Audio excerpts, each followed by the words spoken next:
Kripasanam Marian ഉടമ്പടി ധ്യാനത്തിലേക്ക് നമ്മൾ ഭക്തിപൂർവ്വം പ്രവേശിക്കുകയാണ്. ഈശോയ്ക്ക് നമുക്ക് ഹൃദയത്തിൽ നന്ദി പറയാം.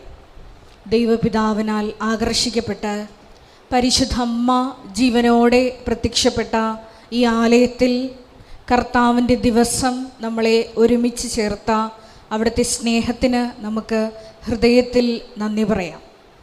നമുക്കറിയാവുന്നതുപോലെ 2004 ഡിസംബർ 7-ാം തീയതി ഉച്ചകഴിഞ്ഞ് 2:30 ഇതുപോലൊരു ആരാധനാ മധ്യയാണ് ദൈവമാതാവ് സമയഘടികാരം നെഞ്ചിൽ ചാർത്തി ഈ അൾത്താരയിൽ പ്രത്യക്ഷയായിക്കൊണ്ട് ദുരന്തം ഉണ്ടാകുവാൻ പോകുന്നു, പ്രാർത്ഥിക്കണമെന്ന വലിയ ദൈവിക സന്ദേശം കൈമാറിയത്.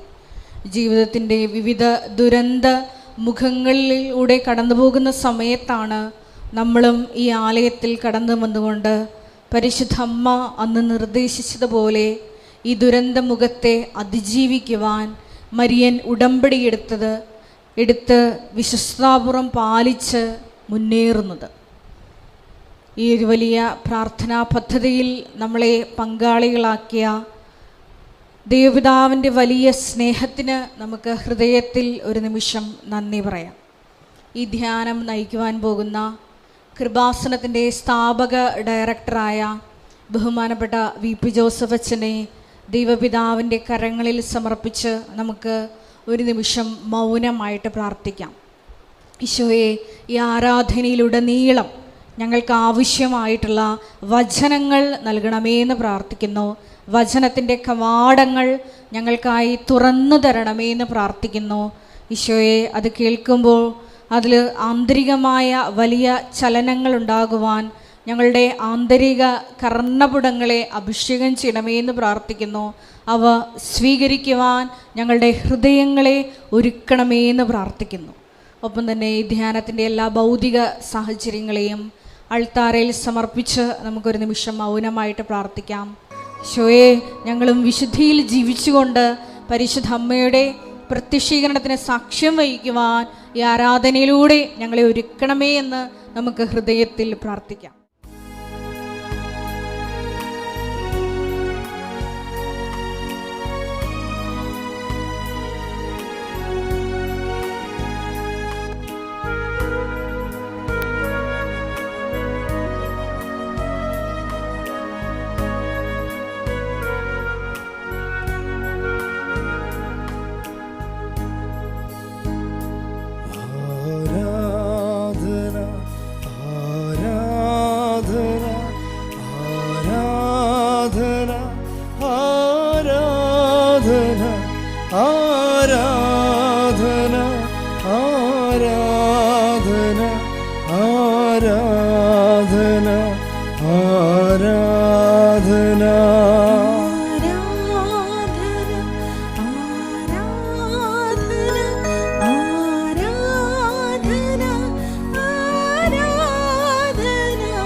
ഇസ്രായേലിൻ രാജനെ ആരാധന.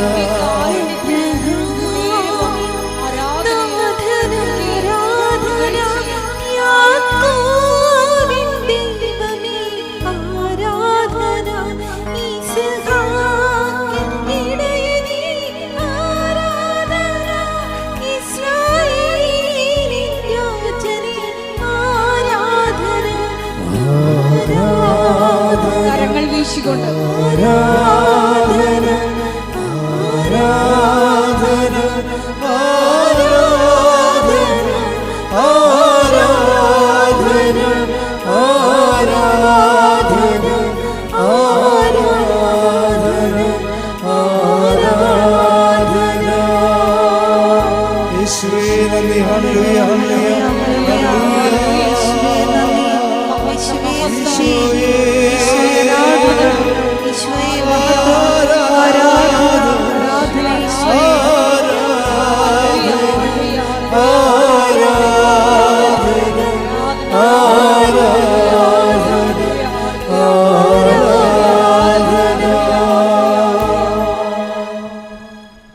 പരിശുദ്ധ പരമദിവ്യകാരുണ്യത്തിന് എന്നേരവും ആരാധനയും സ്തുതിയും പുകഴ്ചയും ഉണ്ടായിരിക്കട്ടെ.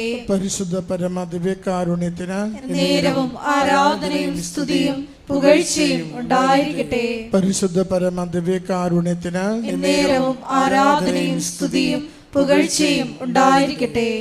അമ്മേ പരിശുദ്ധയമ്മേ, അമ്മേ പരിശുദ്ധ അമ്മേ, ദൈവമാതാവേ, ദൈവമാതാവേ, കൃപാസനത്തിലൂടെ ഞങ്ങൾക്കും ഞങ്ങളുടെ ദേശത്തിനും അമ്മ മാധ്യസ്ഥം തേടിത്തന്ന എല്ലാ അനുഗ്രഹങ്ങൾക്കും കൃപകൾക്കും ഞങ്ങളിപ്പോൾ ഹൃദയം നിറഞ്ഞ നന്ദി പറയുന്നു. നമുക്ക് ഒരുമിച്ച് സ്തുതിച്ച് പ്രാർത്ഥിക്കാം. ഹല്ലേലൂയ, ഹല്ലേലൂയ, നന്ദി, ആരാധന, നാളിതുവരെ നൽകിയ എല്ലാ നന്മകൾക്ക് നന്ദി കർത്താവേ, സൗഖ്യത്തിന് നന്ദി കർത്താവേ, സമാധാനത്തിന് നന്ദി കർത്താവേ, ജീവിത പ്രശ്നങ്ങളുടെ പരിഹാരത്തിന് നന്ദി കർത്താവേ, ആഗ്രഹിച്ച് പ്രാർത്ഥിച്ച് പരീക്ഷകൾക്ക് വിജയം നൽകിയതിന് നന്ദി കർത്താവേ.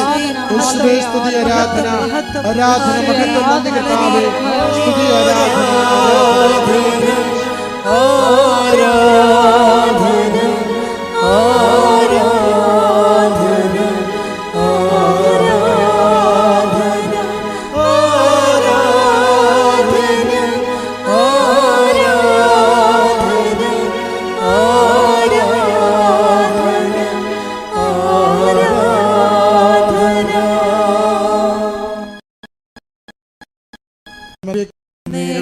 ആരാധനയും സ്തുതിയും പുകഴ്ചയും ഉണ്ടായിരിക്കട്ടെ. പരിശുദ്ധ പരമദിവ്യകാരുണ്യത്തിന് എന്നേരവും ആരാധനയും സ്തുതിയും പുകഴ്ചയും ഉണ്ടായിരിക്കട്ടെ.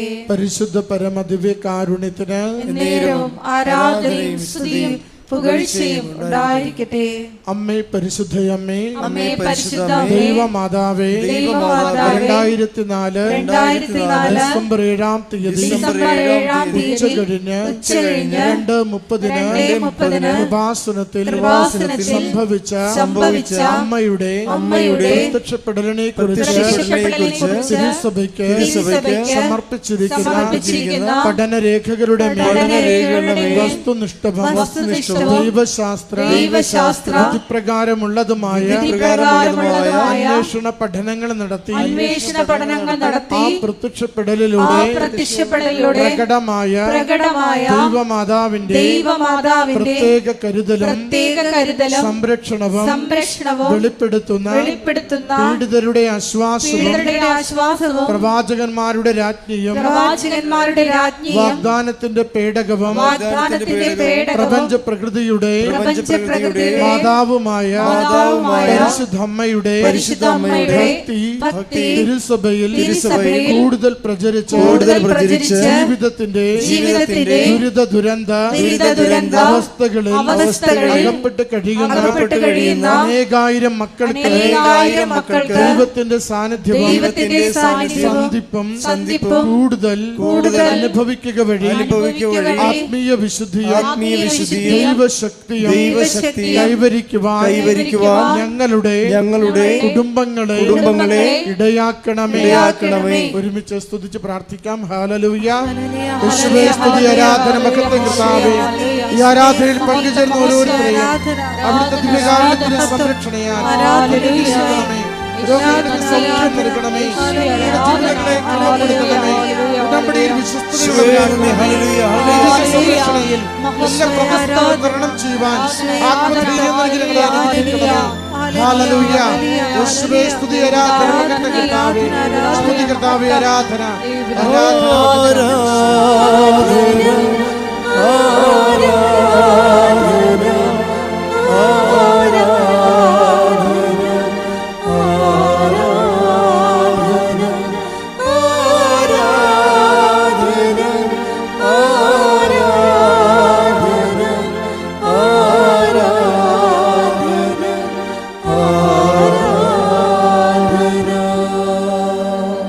പരിശുദ്ധ പരമദിവ്യകാരുണ്യത്തിന് എന്നേരവും ആരാധനയും സ്തുതിയും പുകഴ്ചയും ഉണ്ടായിരിക്കട്ടെ. പരിശുദ്ധ പരമദിവ്യകാരുണ്യത്തിന് എന്നേരവും ആരാധനയും സ്തുതിയും പുകഴ്ചയും ഉണ്ടായിരിക്കട്ടെ. പരിശുദ്ധ പരമദിവ്യകാരുണ്യത്തിന് എന്നേരവും ആരാധനയും സ്തുതിയും പുകഴ്ചയും ഉണ്ടായിരിക്കട്ടെ. അമ്മേ പരിശുദ്ധയമ്മേ, അമ്മേ പരിശുദ്ധ അമ്മേ, ഭൂസ്വർലോകങ്ങളുടെ രാജ്ഞിയായ അങ്ങയ്ക്ക് ഭൗമ സംരക്ഷണത്തിനായി പ്രകൃതിയെ തിരുസഭ പ്രതിഷ്ഠിക്കുവാൻ പ്രത്യക്ഷീകരണം വഴി ഇടയാക്കണമേ. പരിശുദ്ധമ്മേ, ജപമാല മാതാവേ, സകല കൃപാസനം പ്രാർത്ഥനകളോടും ചേർത്ത് ഞങ്ങളിപ്പോൾ പ്രാർത്ഥിക്കുന്ന ഈ കുടുംബത്തിന്റെ പ്രത്യേക നിയോഗവും നമ്മുടെ എല്ലാ അപേക്ഷകളും ആവശ്യങ്ങളും കൃപാസന മാതാവിന്റെ സംരക്ഷണയിൽ ദിവ്യകാരുണ്യനാഥന് സമർപ്പിക്കാം.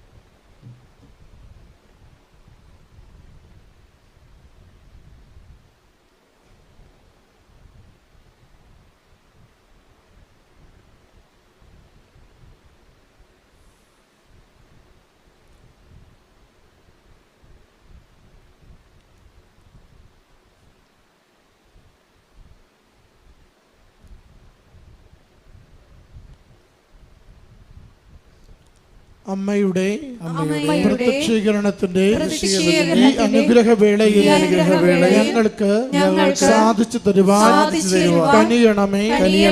ആമേൻ. ഒരുമിച്ച് സ്തുതിക്കാം. ഹല്ലേലൂയ. യേശുവേ സ്തുതി, ആരാധന, മഹത്വം കർത്താവേ. ഈ ആരാധനയിലൂടെ ജോസഫ് അച്ഛനിലൂടെ കാലത്തിന് ആവശ്യമായ ഞങ്ങൾക്ക് ആവശ്യമായ ദൈവവചനത്തിന്റെ സന്ദേശങ്ങൾ ഞങ്ങളെ പരിപാലിക്കണമേ കർത്താവേ. അവിടുത്തെ നാമത്തെ മഹത്വപ്പെടുത്തണമേ. ഹല്ലേലൂയ. സ്തുതി, ആരാധന, മഹത്വം, സ്തുതി കർത്താവേ. നമുക്കെല്ലാവർക്കും എഴുന്നേറ്റ് നിന്നുകൊണ്ട് ദിവ്യകാരുണ്യനാഥനെ മഹത്വപ്പെടുത്തി ഗായക സംഘത്തോട് ചേർന്ന് ദൈവസ്നേഹത്തോടെ കരങ്ങളടിച്ച് പാടി പ്രാർത്ഥിക്കാം.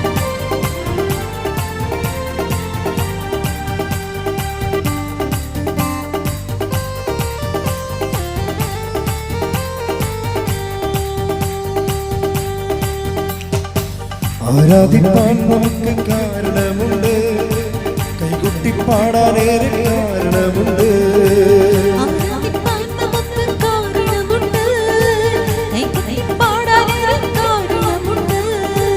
ആരാധിപ്പാൻ നമുക്ക് കാരണമുണ്ട്, കൈകൊട്ടി പാടാനേറെ കാരണമുണ്ട്. ഹല്ലേലൂയ, ഹല്ലേലൂയ, നമ്മുടെ യേശു ജീവിക്കുന്നു. ഹല്ലേലൂയ, ഹല്ലേലൂയ, നമ്മുടെ യേശു ജീവിക്കുന്നു. കൈകൾ ഉയർത്തി ആരാധിപ്പാൻ നമുക്ക് കാരണമുണ്ട്, കൈകൊട്ടി പാടാനേറെ കാരണമുണ്ട്. ആരാധിപ്പാൻ നമുക്ക് കാരണമുണ്ട്, കൈകൊട്ടി പാടാനേറെ കാരണമുണ്ട്. ഹല്ലേലൂയ, ഹല്ലേലൂയ, നമ്മുടെ യേശു ജീവിക്കുന്നു. ഹല്ലേലൂയ, ഹല്ലേലൂയ, നമ്മുടെ യേശു ജീവിക്കുന്നു. സ്തുതിക്കട്ടെ. ഹല്ലേലൂയ. യേശുവേ നന്ദി. ഹല്ലേലൂയ.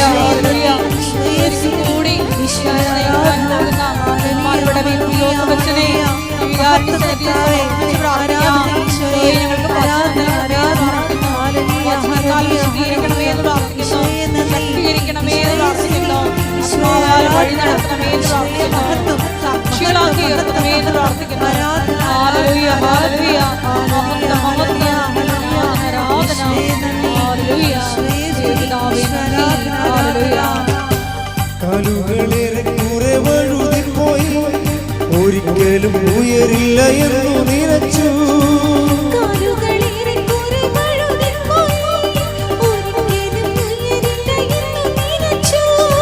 കാലുകളേറെ കുറെ വഴുതിപ്പോയി, ഒരിക്കലും ഉയരില്ല എന്നു നിലച്ചു.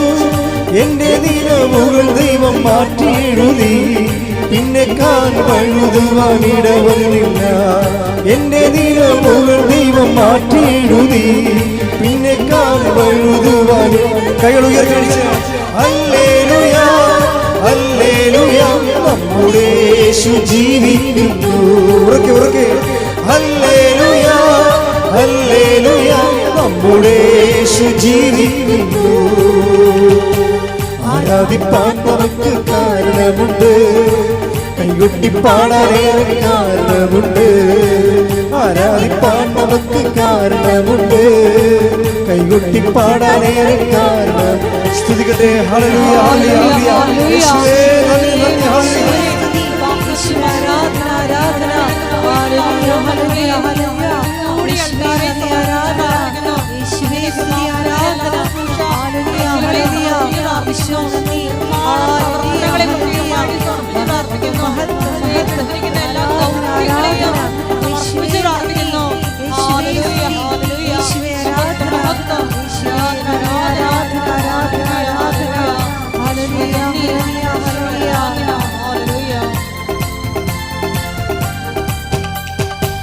ഉന്നത വിളിയാൽ വിളിച്ചുവല്ലേ, ചോദിച്ചതും ഉള്ളിൽ പോലും നിറച്ചതല്ല. ഉന്നത വിളിയാൽ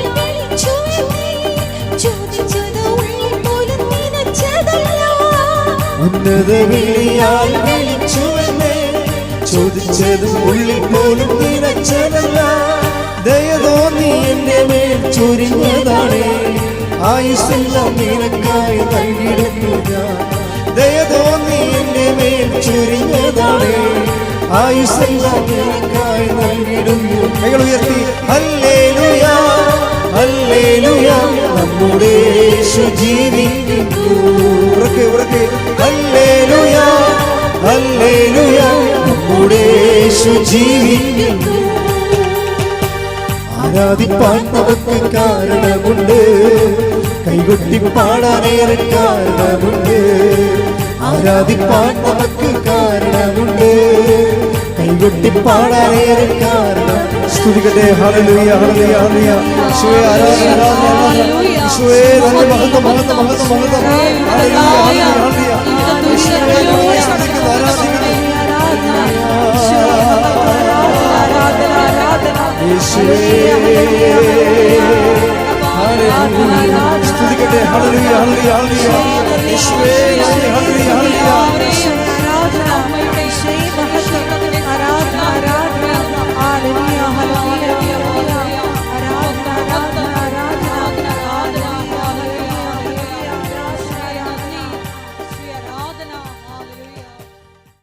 സ്നേഹമുള്ളവരെ, പ്രധാനപ്പെട്ട അറിയിപ്പുകളാണ് ഈ സമയം നൽകുന്നത്. കൃപാസനത്തിൽ എല്ലാ ദിവസവും മരിയൻ ഉടമ്പടി എടുക്കാനും പുതുക്കാനുമുള്ള അവസരം ഉണ്ടായിരിക്കുന്നതാണ്.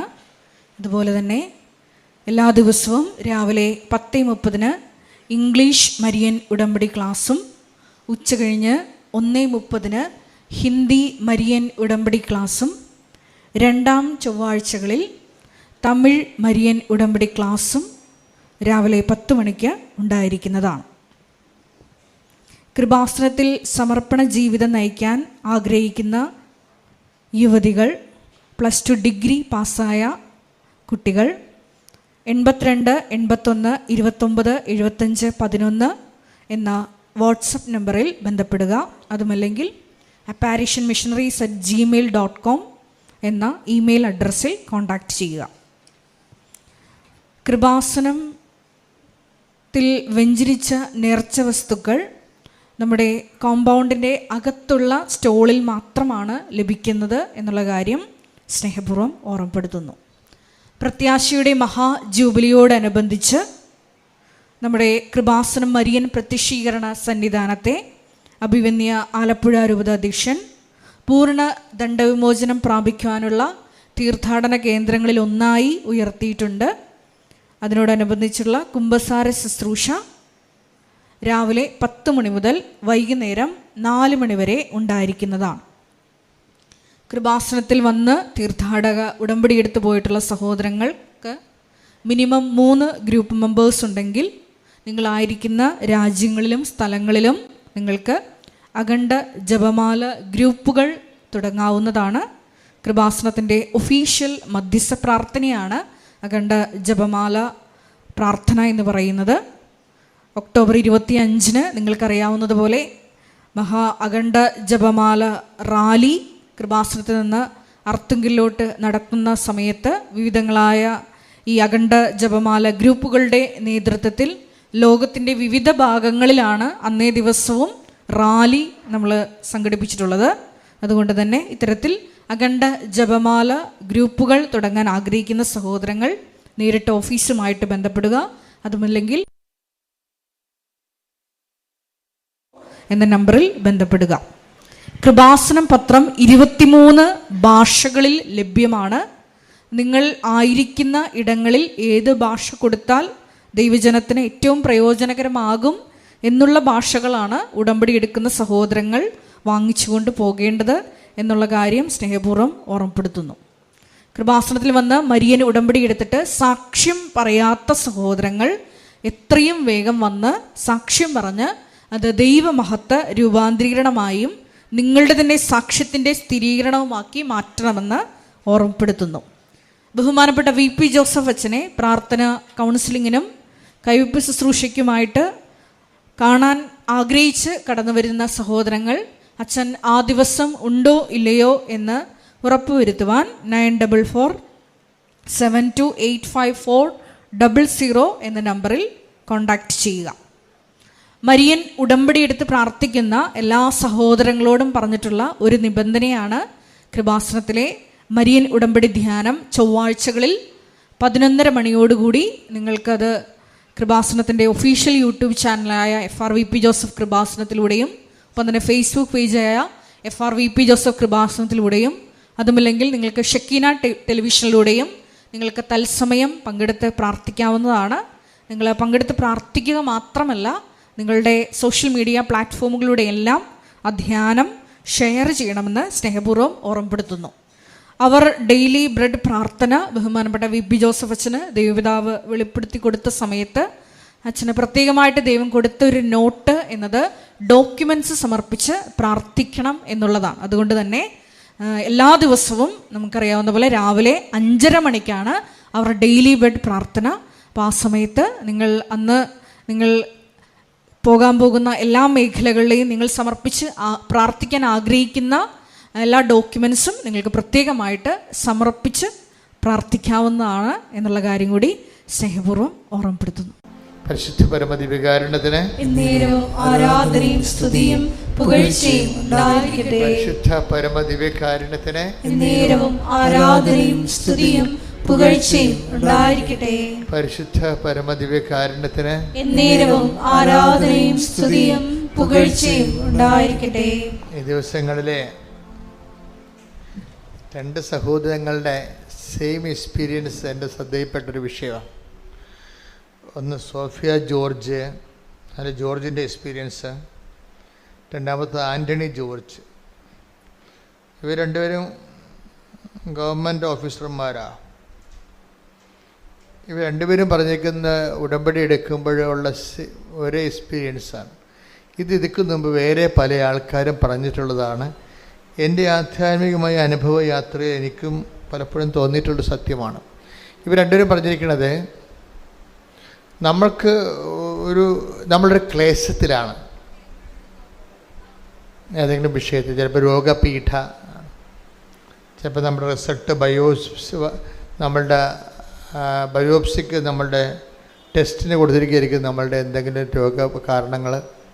അപ്പോൾ നമുക്കൊരു ടെൻഷനുണ്ടാവും, എന്തായിരിക്കും ഇനി അത് ക്യാൻസർ ആയിരിക്കും അല്ലോ ആയിരിക്കും എന്ന് നമുക്കൊരു ചെറിയൊരു ഭയമുണ്ടാകും. ഇപ്പം ജപ്തി നടപടി അതുപോലെയുള്ള നടപടികൾ വരുമ്പോൾ ഞാൻ എൻ്റെ പെൺകുഞ്ഞുങ്ങളെ കൊണ്ട് ഇറങ്ങേണ്ടി വരുമോ എന്നൊക്കെ ഓർക്കുമ്പോൾ നമുക്കൊരു ഭയമുണ്ടാകും. ഇങ്ങനെ ജീവിതം നമ്മൾക്ക് വെച്ച് നീട്ടിത്തരുന്ന ഒരു സംഭവമാണ് സങ്കടം, ഭയം, നമ്മളതിൻ്റെ അടുത്ത് ആശങ്ക, പെട്ടുപോകുമോ എന്നുള്ള ആശങ്ക, എല്ലാം തീർന്നു എന്നുള്ള രീതിയിൽ എന്തെങ്കിലും ഒരു അഭ്യുഹവല് സംഭവിച്ചു കഴിഞ്ഞാൽ, എന്തെങ്കിലും ഒരു ആഘാതം സംഭവിച്ചാൽ, തോൽവി സംഭവിച്ചാൽ എല്ലാം തീർന്നു എന്ന് തോന്നും. ഇത് പണ്ട് മുതലേ തോന്നിയ ഒരു യൂഡാസ് സിൻഡ്രോമാണ്. യൂഡാസ് സിൻഡ്രോം എന്ന് പറഞ്ഞാൽ എന്താ? പുള്ളിക്കാരൻ കർത്താവിനെ ഒത്തിക്കൊടുത്തപ്പോൾ കൈവിട്ടു പോയില്ലേ. അപ്പം കർത്താവ് എങ്ങനെയെങ്കിലും രക്ഷപ്പെടും എന്നുള്ള ഒരു ചിന്ത പുള്ളിക്ക് ഉണ്ടായിരുന്നു. എങ്ങനെയും രക്ഷപ്പെടും എന്നുള്ള ചിന്ത ഉണ്ടായിരുന്നു. കാര്യം ഒത്തിരി അത്ഭുതങ്ങൾ കാണിച്ച ആളല്ലേ. പക്ഷെ യൂദാസ് കർത്താവ് പറയണമെന്ന് ശ്രദ്ധിക്കത്തില്ലായിരുന്നു. യൂദാസിനോട് ഈശോ എന്താ പറഞ്ഞത്? 3 പ്രാവശ്യം പറഞ്ഞു. ഒരു കൊല്ലത്തിനുള്ളിൽ 3 പ്രാവശ്യം പറഞ്ഞു, മനുഷ്യപുത്രൻ ശത്രുക്കരങ്ങളിൽ നമ്മൾ ജെറുസലേമിലേക്ക് പോവുകയാണ്. അതിൻ്റെ 1 കൊല്ലം മുമ്പ് തുടങ്ങിയതാണ് പാഷൻ പ്രെഡിക്ഷൻസ് എന്ന് പറയും. പീഡാനുഭവത്തിൻ്റെ പ്രവചനങ്ങൾ അപ്പോസ്തലന്മാരെ പതുക്കെ പതുക്കെ പഠിപ്പിച്ച് ആ യാഥാർത്ഥ്യം അണ്ടർസ്റ്റാൻഡ് ചെയ്യാൻ വേണ്ടി ഈശോ ഒരുക്കുകയാണ്. അത് ശരിക്കും പറഞ്ഞാൽ അവരുടെ ഒരു ഇമോഷണൽ സെറ്റപ്പ്, ഇമോഷണലി ഈ പാഷനോട് ഫ്രണ്ട്ലി ആയിരിക്കണം എന്നാണ് ഈശോ പറയണത്. തിയോളജിക്കലായിട്ട് വേറെ ഒത്തിരിയൊക്കെ വ്യാഖ്യാനമൊക്കെ പറയുന്നുണ്ടെങ്കിലും അതൊരു ഇമോഷണലി ആയിട്ട് അവരെ ഫ്രണ്ട്ലി ആക്കി എടുക്കുകയാണ്. കുരിശ് മരണം ഉൾക്കൊള്ളാൻ പറ്റാത്ത സാധനമാണ്.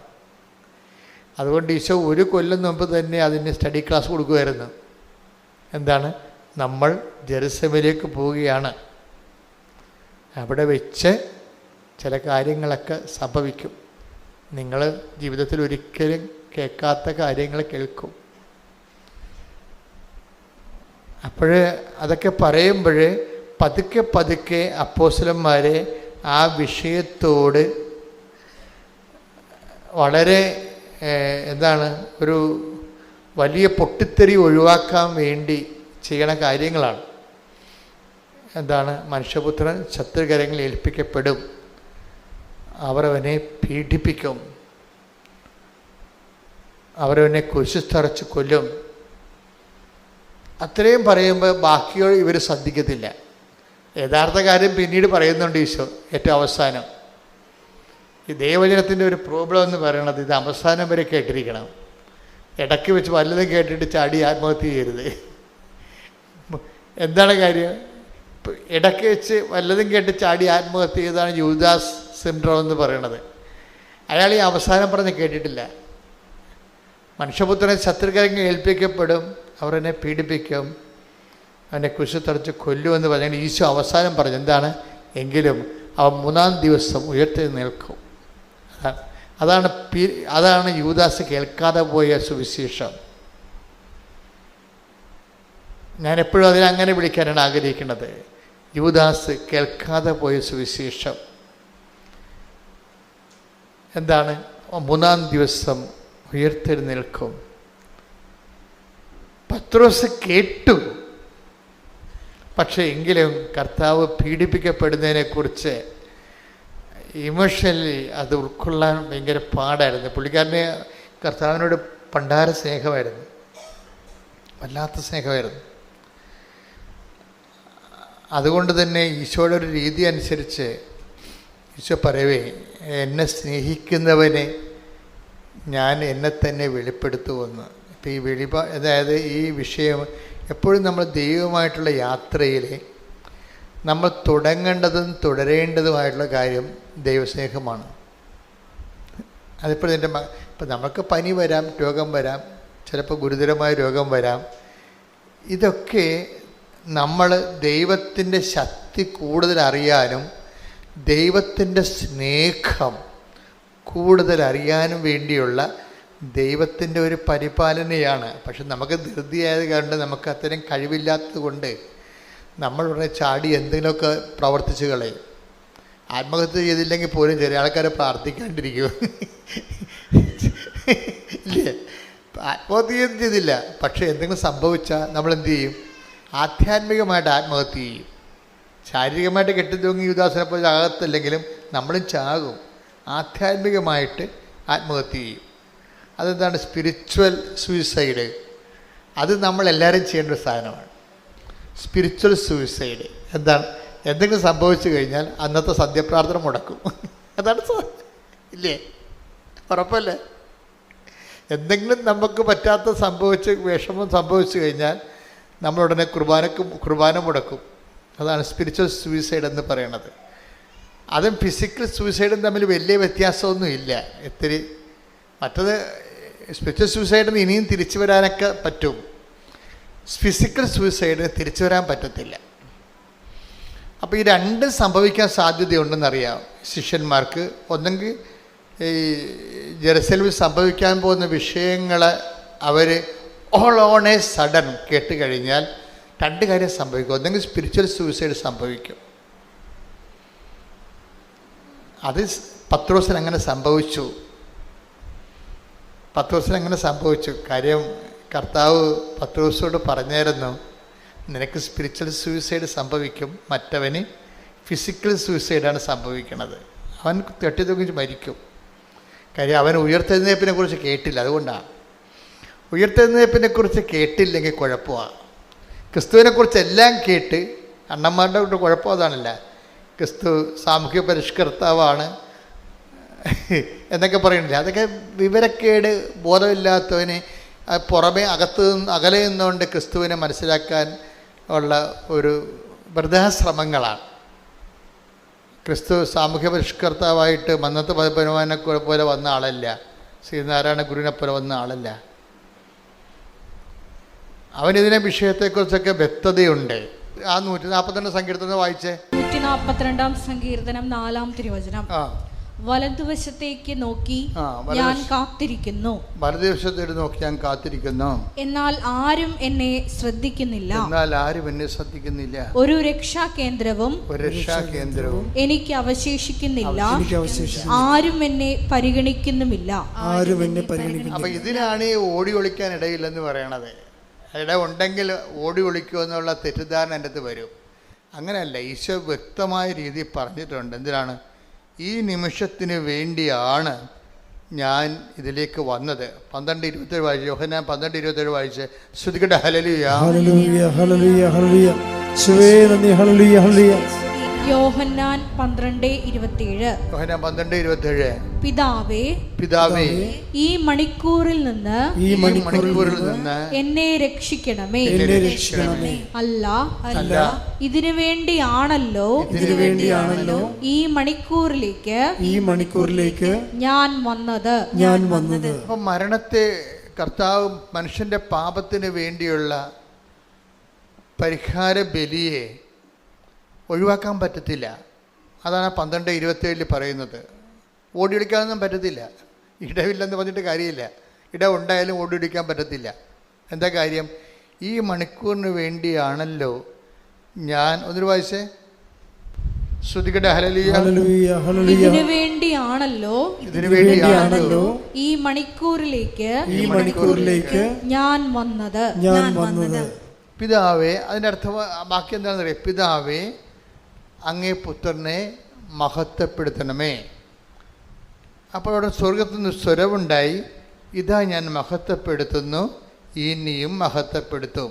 അപ്പം ഇനിയും മഹത്വപ്പെടുത്തും എന്നുള്ളതാണ് റിസറക്ഷൻ എന്ന് പറയണത്, പുനരുദ്ധാനം. Take the word of God. ശ്രുതികട്ടെ. Hallelujah, hallelujah, hallelujah. Yohannan 12:28. Yohannan 12:28. പിതാവേ, അങ്ങയുടെ നാമത്തെ മഹത്വപ്പെടുത്തണമേ. അപ്പോൾ സ്വർഗത്തിൽ നിന്ന് ഒരു സ്വരമുണ്ടായി, ഞാൻ മഹത്വപ്പെടുത്തിയിരിക്കുന്നു, ഇനിയും മഹത്വപ്പെടുത്തും. അപ്പൊ ഇനിയും മഹത്വപ്പെടുത്തുമെന്ന് ഉള്ളതാണ് കർത്താവിൻ്റെ തിരുവുദ്ധാനത്തെക്കുറിച്ചുള്ള പ്രവചനമാണത്. അപ്പ ഈശ്വരനെ ഉയർത്തെഴുന്നേൽപ്പിക്കുമെന്ന് പറയണതാണ്. നീ പാപത്തിന് പരിഹാരം ചെയ്തുകൊണ്ട് എൻ്റെ തിരുമനസ്സ് നിറവേറ്റുമ്പോൾ ഞാൻ നിന്നെ ഇനിയും മഹത്വപ്പെടുത്തും. അത് അപ്പായുടെ വാഗ്ദാനമാണ്. അപ്പ ഈശോയ്ക്ക് നൽകുന്ന വാഗ്ദാന പ്രകാരമാണ് ഈശോയെ ഉയർത്തെഴുന്നേൽപ്പിക്കുന്നത്. ഇതാണ് സുവിശേഷമെന്ന് പറയണത്. ആ ഈശോ മരിച്ചു എന്നുള്ളതല്ല സുവിശേഷം, ഈശോ ഉയർത്തെഴുന്നേറ്റു എന്നുള്ളതാണ് സുവിശേഷം. ഈ സുവിശേഷമാണ് യൂദാസ് ശ്രദ്ധിക്കാതെ പോയത്. ഇതൊരു കൊല്ലമായിട്ട് പറയണതാ. ഒന്നാമത്തെ പാഷൻ പ്രഡിക്ഷൻസ് എടുത്ത് ശ്രുതികട്ടെ. Hallelujah, hallelujah, hallelujah, hallelujah. Mathai 16:21. Mathai 16:21. അപ്പോൾ മുതൽ യേശു തനിക്ക് ജെറുസലേമിലേക്ക് പോകേണ്ടിയിരിക്കുന്നുവെന്നും ശ്രേഷ്ഠന്മാരിൽ നിന്നും പ്രധാന പുരോഹിതന്മാരിൽ നിന്നും നിയമജ്ഞരിൽ നിന്നും വളരെയേറെ സഹിക്കേണ്ടി വരുമെന്നും താൻ വധിക്കപ്പെടുമെന്നും എന്നാൽ മൂന്നാം ദിവസം ഉയർപ്പിക്കപ്പെടുമെന്നും ശിഷ്യന്മാരെ അറിയിച്ചു തുടങ്ങി. ഇത് ഒരു വർഷം 3 പ്രാവശ്യം ഈശോ പറയുന്നുണ്ട്. ജെറുസലേമിലേക്കുള്ള യാത്ര ആരംഭിച്ച് ഗലീലയിൽ നിന്നാണ് ജെറുസലേമിലേക്ക് യാത്ര ആരംഭിക്കുന്നത്. ഈ യാത്രാ വട്ടങ്ങളിൽ 3 ഘട്ടങ്ങളിലാണിത് പറയണത്. ഈ പറയുന്നതിൻ്റെ പ്രധാനപ്പെട്ട കാര്യം ശിഷ്യന്മാരെ അവരുടെ ഇമോഷണൽ ആയിട്ട് അവരെ ഒന്ന് ട്രീറ്റ് ചെയ്യുകയാണ്. ഒരു ഇമോഷണൽ ട്രീറ്റ്മെൻറ്റാണ് കൊടുക്കുന്നത്.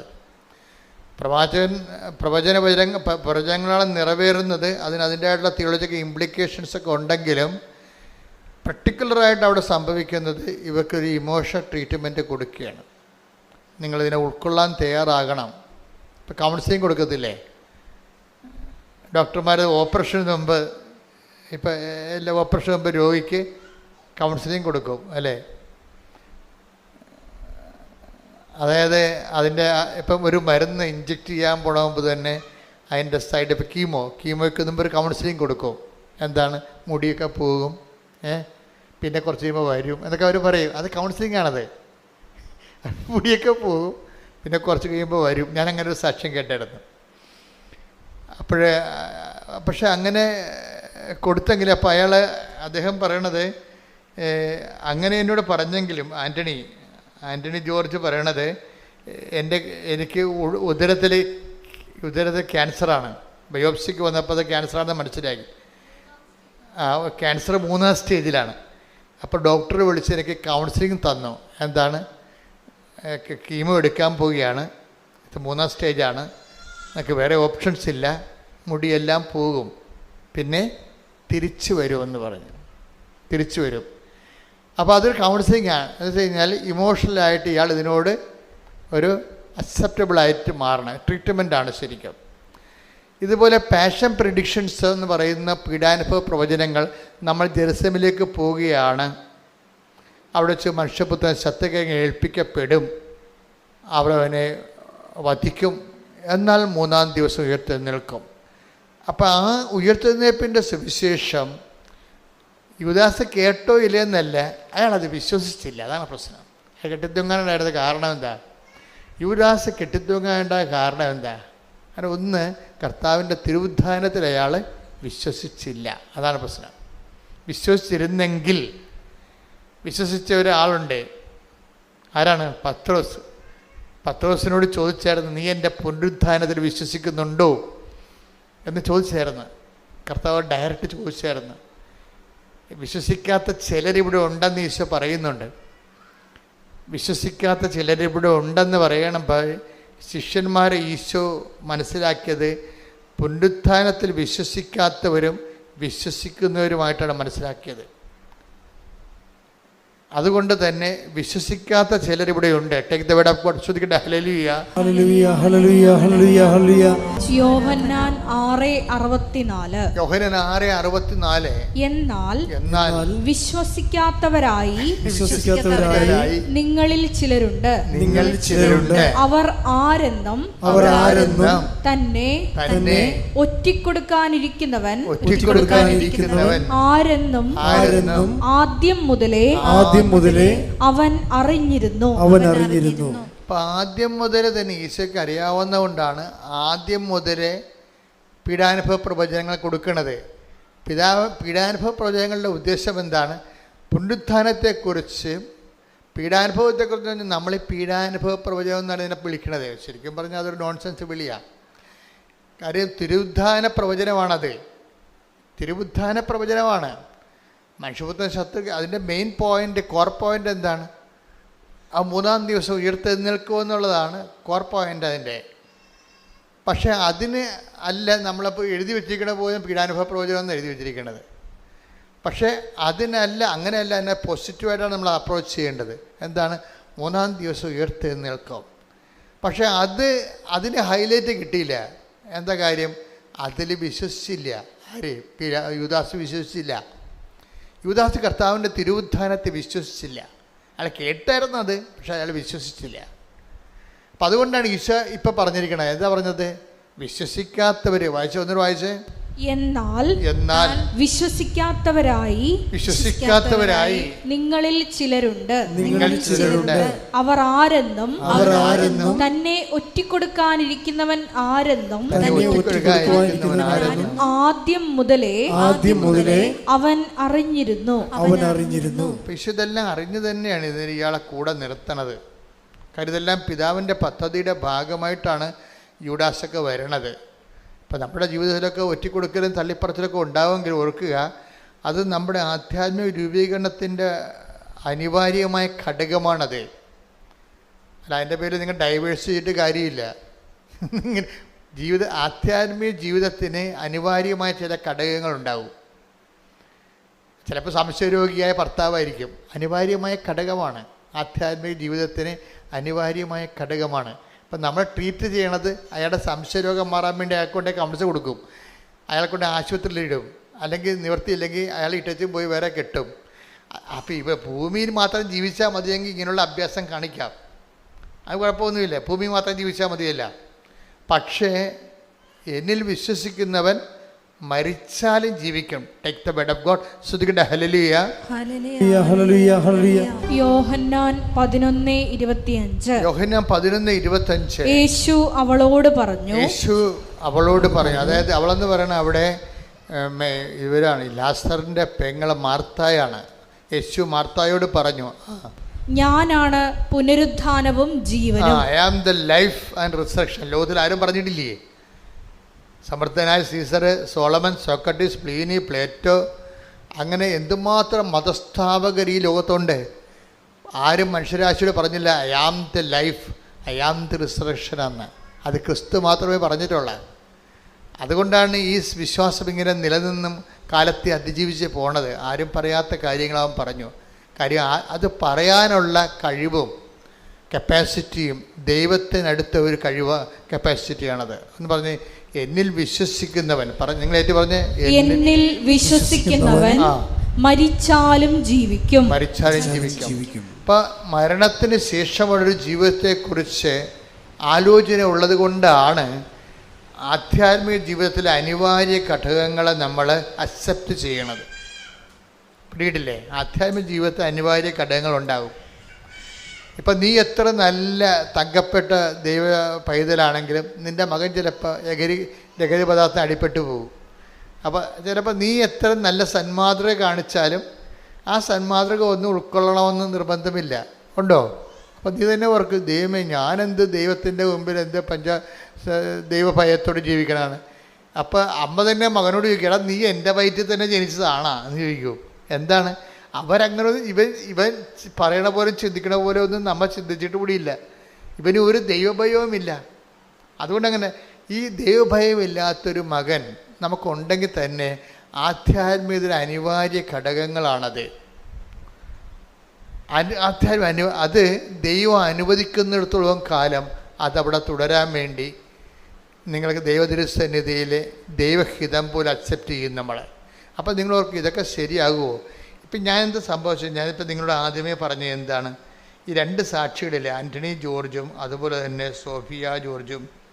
ഇപ്പം ഇതിൻ്റെ അകത്ത് ഈ രണ്ടുപേർക്കും ഗുരുതരമായ അസുഖങ്ങളാണ്.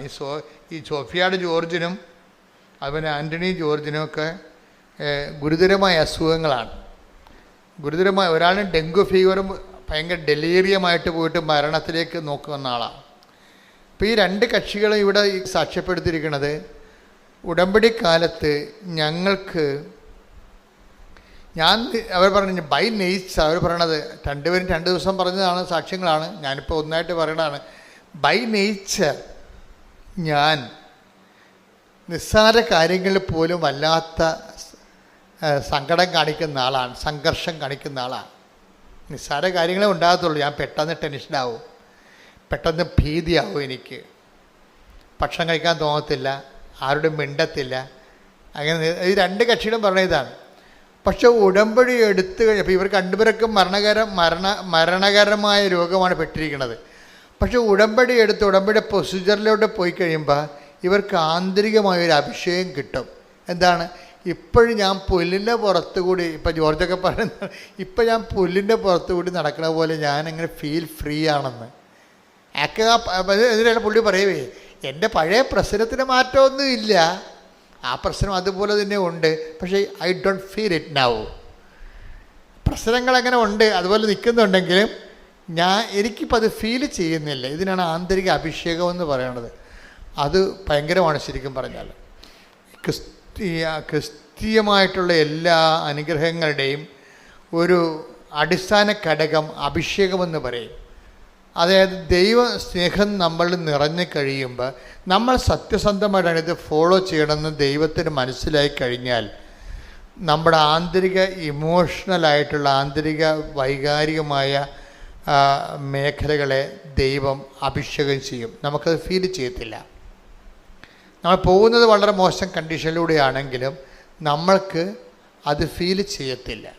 ഇത് പ്രാർത്ഥനയിൽ എനിക്ക് തോന്നുന്നത് ആദ്യം നമ്മൾ വാങ്ങിച്ചെടുക്കേണ്ട അനുഗ്രഹം ഇതാണ്. കാര്യം എപ്പോഴും നമ്മൾ ഓർത്തേക്കണം. കാര്യം ഈ ടെൻഷൻ, ഇപ്പോൾ നിങ്ങൾ പ്രസവിക്കാൻ പോണവരാണെങ്കിലും നിങ്ങൾക്ക് ഡെലിവറി ടൈം ആകുമ്പോൾ ഭയങ്കര ഉത്കണ്ഠയാണ്. അപ്പോൾ ഡോക്ടർമാരാണെങ്കിൽ ഇപ്പോഴത്തെ ഒരു അവസ്ഥയെന്ന് വെച്ചാൽ ഉത്കണ്ഠ ഇല്ലാത്തവനും ഉണ്ടാക്കി തരണ രീതിയാണ് അവർ പറയണത്. കൊച്ചു തിരിഞ്ഞു വരത്തില്ല, കീറാൻ പോവുകയാണ്, ചിലപ്പോൾ കൊച്ചിനെ 1 മാസം കാണാൻ പറ്റത്തില്ല. അവരെല്ലാം നേരത്തെ പറയും. അവരെല്ലാം നേരത്തെ പറയുന്നത് വെച്ച് കഴിഞ്ഞാൽ എന്തെങ്കിലും സംഭവിച്ചാൽ പിന്നെ, അല്ലെങ്കിൽ നിങ്ങൾ പറയത്തില്ലേ, ഇവിടെ ഒരു കുഴപ്പമില്ല, ഞാൻ വന്നതാണ്, ഇപ്പം ഞാൻ ഇങ്ങനെ പോയി, ഇയാളാണ് കുഴപ്പമെന്ന് ഡോക്ടറിനെതിരെ കേസ് കൊടുക്കും. അത് കാരണം അവരില്ലാത്തതൊക്കെ നേരത്തെ പറഞ്ഞു പിടിപ്പിക്കും. അപ്പം നമ്മൾക്കെന്താ വരണത്? നമ്മൾ സംഘർഷം കയറി തലക്ക് വെളിവില്ലാത്ത രീതി നടക്കും. അപ്പോൾ ഇതുപോലെ നമ്മളെ പാസിഫൈ ചെയ്യുന്നതിനുപരി ഇതുപോലെയുള്ള സംഘർഷ സാധ്യതകളുടെ സമയത്ത് നമുക്ക് വേണ്ടത് അഭിഷേകമാണ്. അപ്പം നിങ്ങൾ ഈ ഉടമ്പടിക്കാലത്ത് എപ്പോഴും ശ്രദ്ധിക്കേണ്ടത്, ഉടമ്പടിയിൽ ഒത്തിരിയേറെ ഫോർമുലയുണ്ട്. ഇങ്ങനെ ദൈവമായിട്ട് ഇൻട്രാക്ട് ചെയ്തിരിക്കാൻ സത്യസന്ധമായിട്ട്. പാപവും ഒന്ന് ഒഴിവാക്കിയാൽ മതി, എനിക്കങ്ങനെ തോന്നിയിരിക്കണത്. അല്ലെങ്കിൽ ഉടമ്പടി എടുക്കുന്നവർ വളരെ വൃത്തിയായിട്ടാണ് ജീവിക്കണത്. അപ്പം അതൊന്ന് ആ മേഖല ഒന്ന് ശ്രദ്ധിച്ചാൽ മതി. ശ്രദ്ധിച്ച് കഴിഞ്ഞിട്ട് നിങ്ങളുടെ പ്രാർത്ഥനയുടെ ടൈമൊന്ന് കൂട്ടിയിരിക്കണം. ഇപ്പം പ്രാർത്ഥനയുടെ ടൈമൊന്ന് കൂട്ടിക്കഴിഞ്ഞാൽ നിങ്ങൾ ആദ്യം പ്രാർത്ഥിക്കേണ്ടത് കൂടുതൽ പ്രാർത്ഥിക്കാൻ വേണ്ടി ഉള്ള കൂടുതൽ സമയം ദൈവദിവസത്തിന് ചെലവഴിക്കാൻ വേണ്ടി നിങ്ങൾ പ്രത്യേകം പ്രാർത്ഥിക്കണം. അവിടെ ഉടമ്പടി എടുത്തു എന്നല്ല, ഉടമ്പടി എടുക്കുമ്പോൾ ഒരു നിയോഗം വെക്കേണ്ടത് ഇതാണ്: കുറച്ച് സമയം കർത്താവിൻ്റെ തിരുസന്നിധി. ഇപ്പം ഞാൻ ഈ ദിവസങ്ങളിലൊക്കെ പ്രാർത്ഥിക്കണം എന്താണെന്ന് എനിക്കറിയാവോ? അതായത് ദിവ്യകുർബാന സ്വീകരിച്ച് കഴിഞ്ഞ് എനിക്ക് കുറച്ച് സമയം, ആ സമയം കർത്താവ് എന്നോട് സംസാരിക്കണം, എനിക്ക് കർത്താവിനോട് സംസാരിക്കണം. അതാണ് ഞാൻ ഈ ഒരാഴ്ച മുഴുവൻ പ്രാർത്ഥിച്ചുകൊണ്ടിരുന്നത്.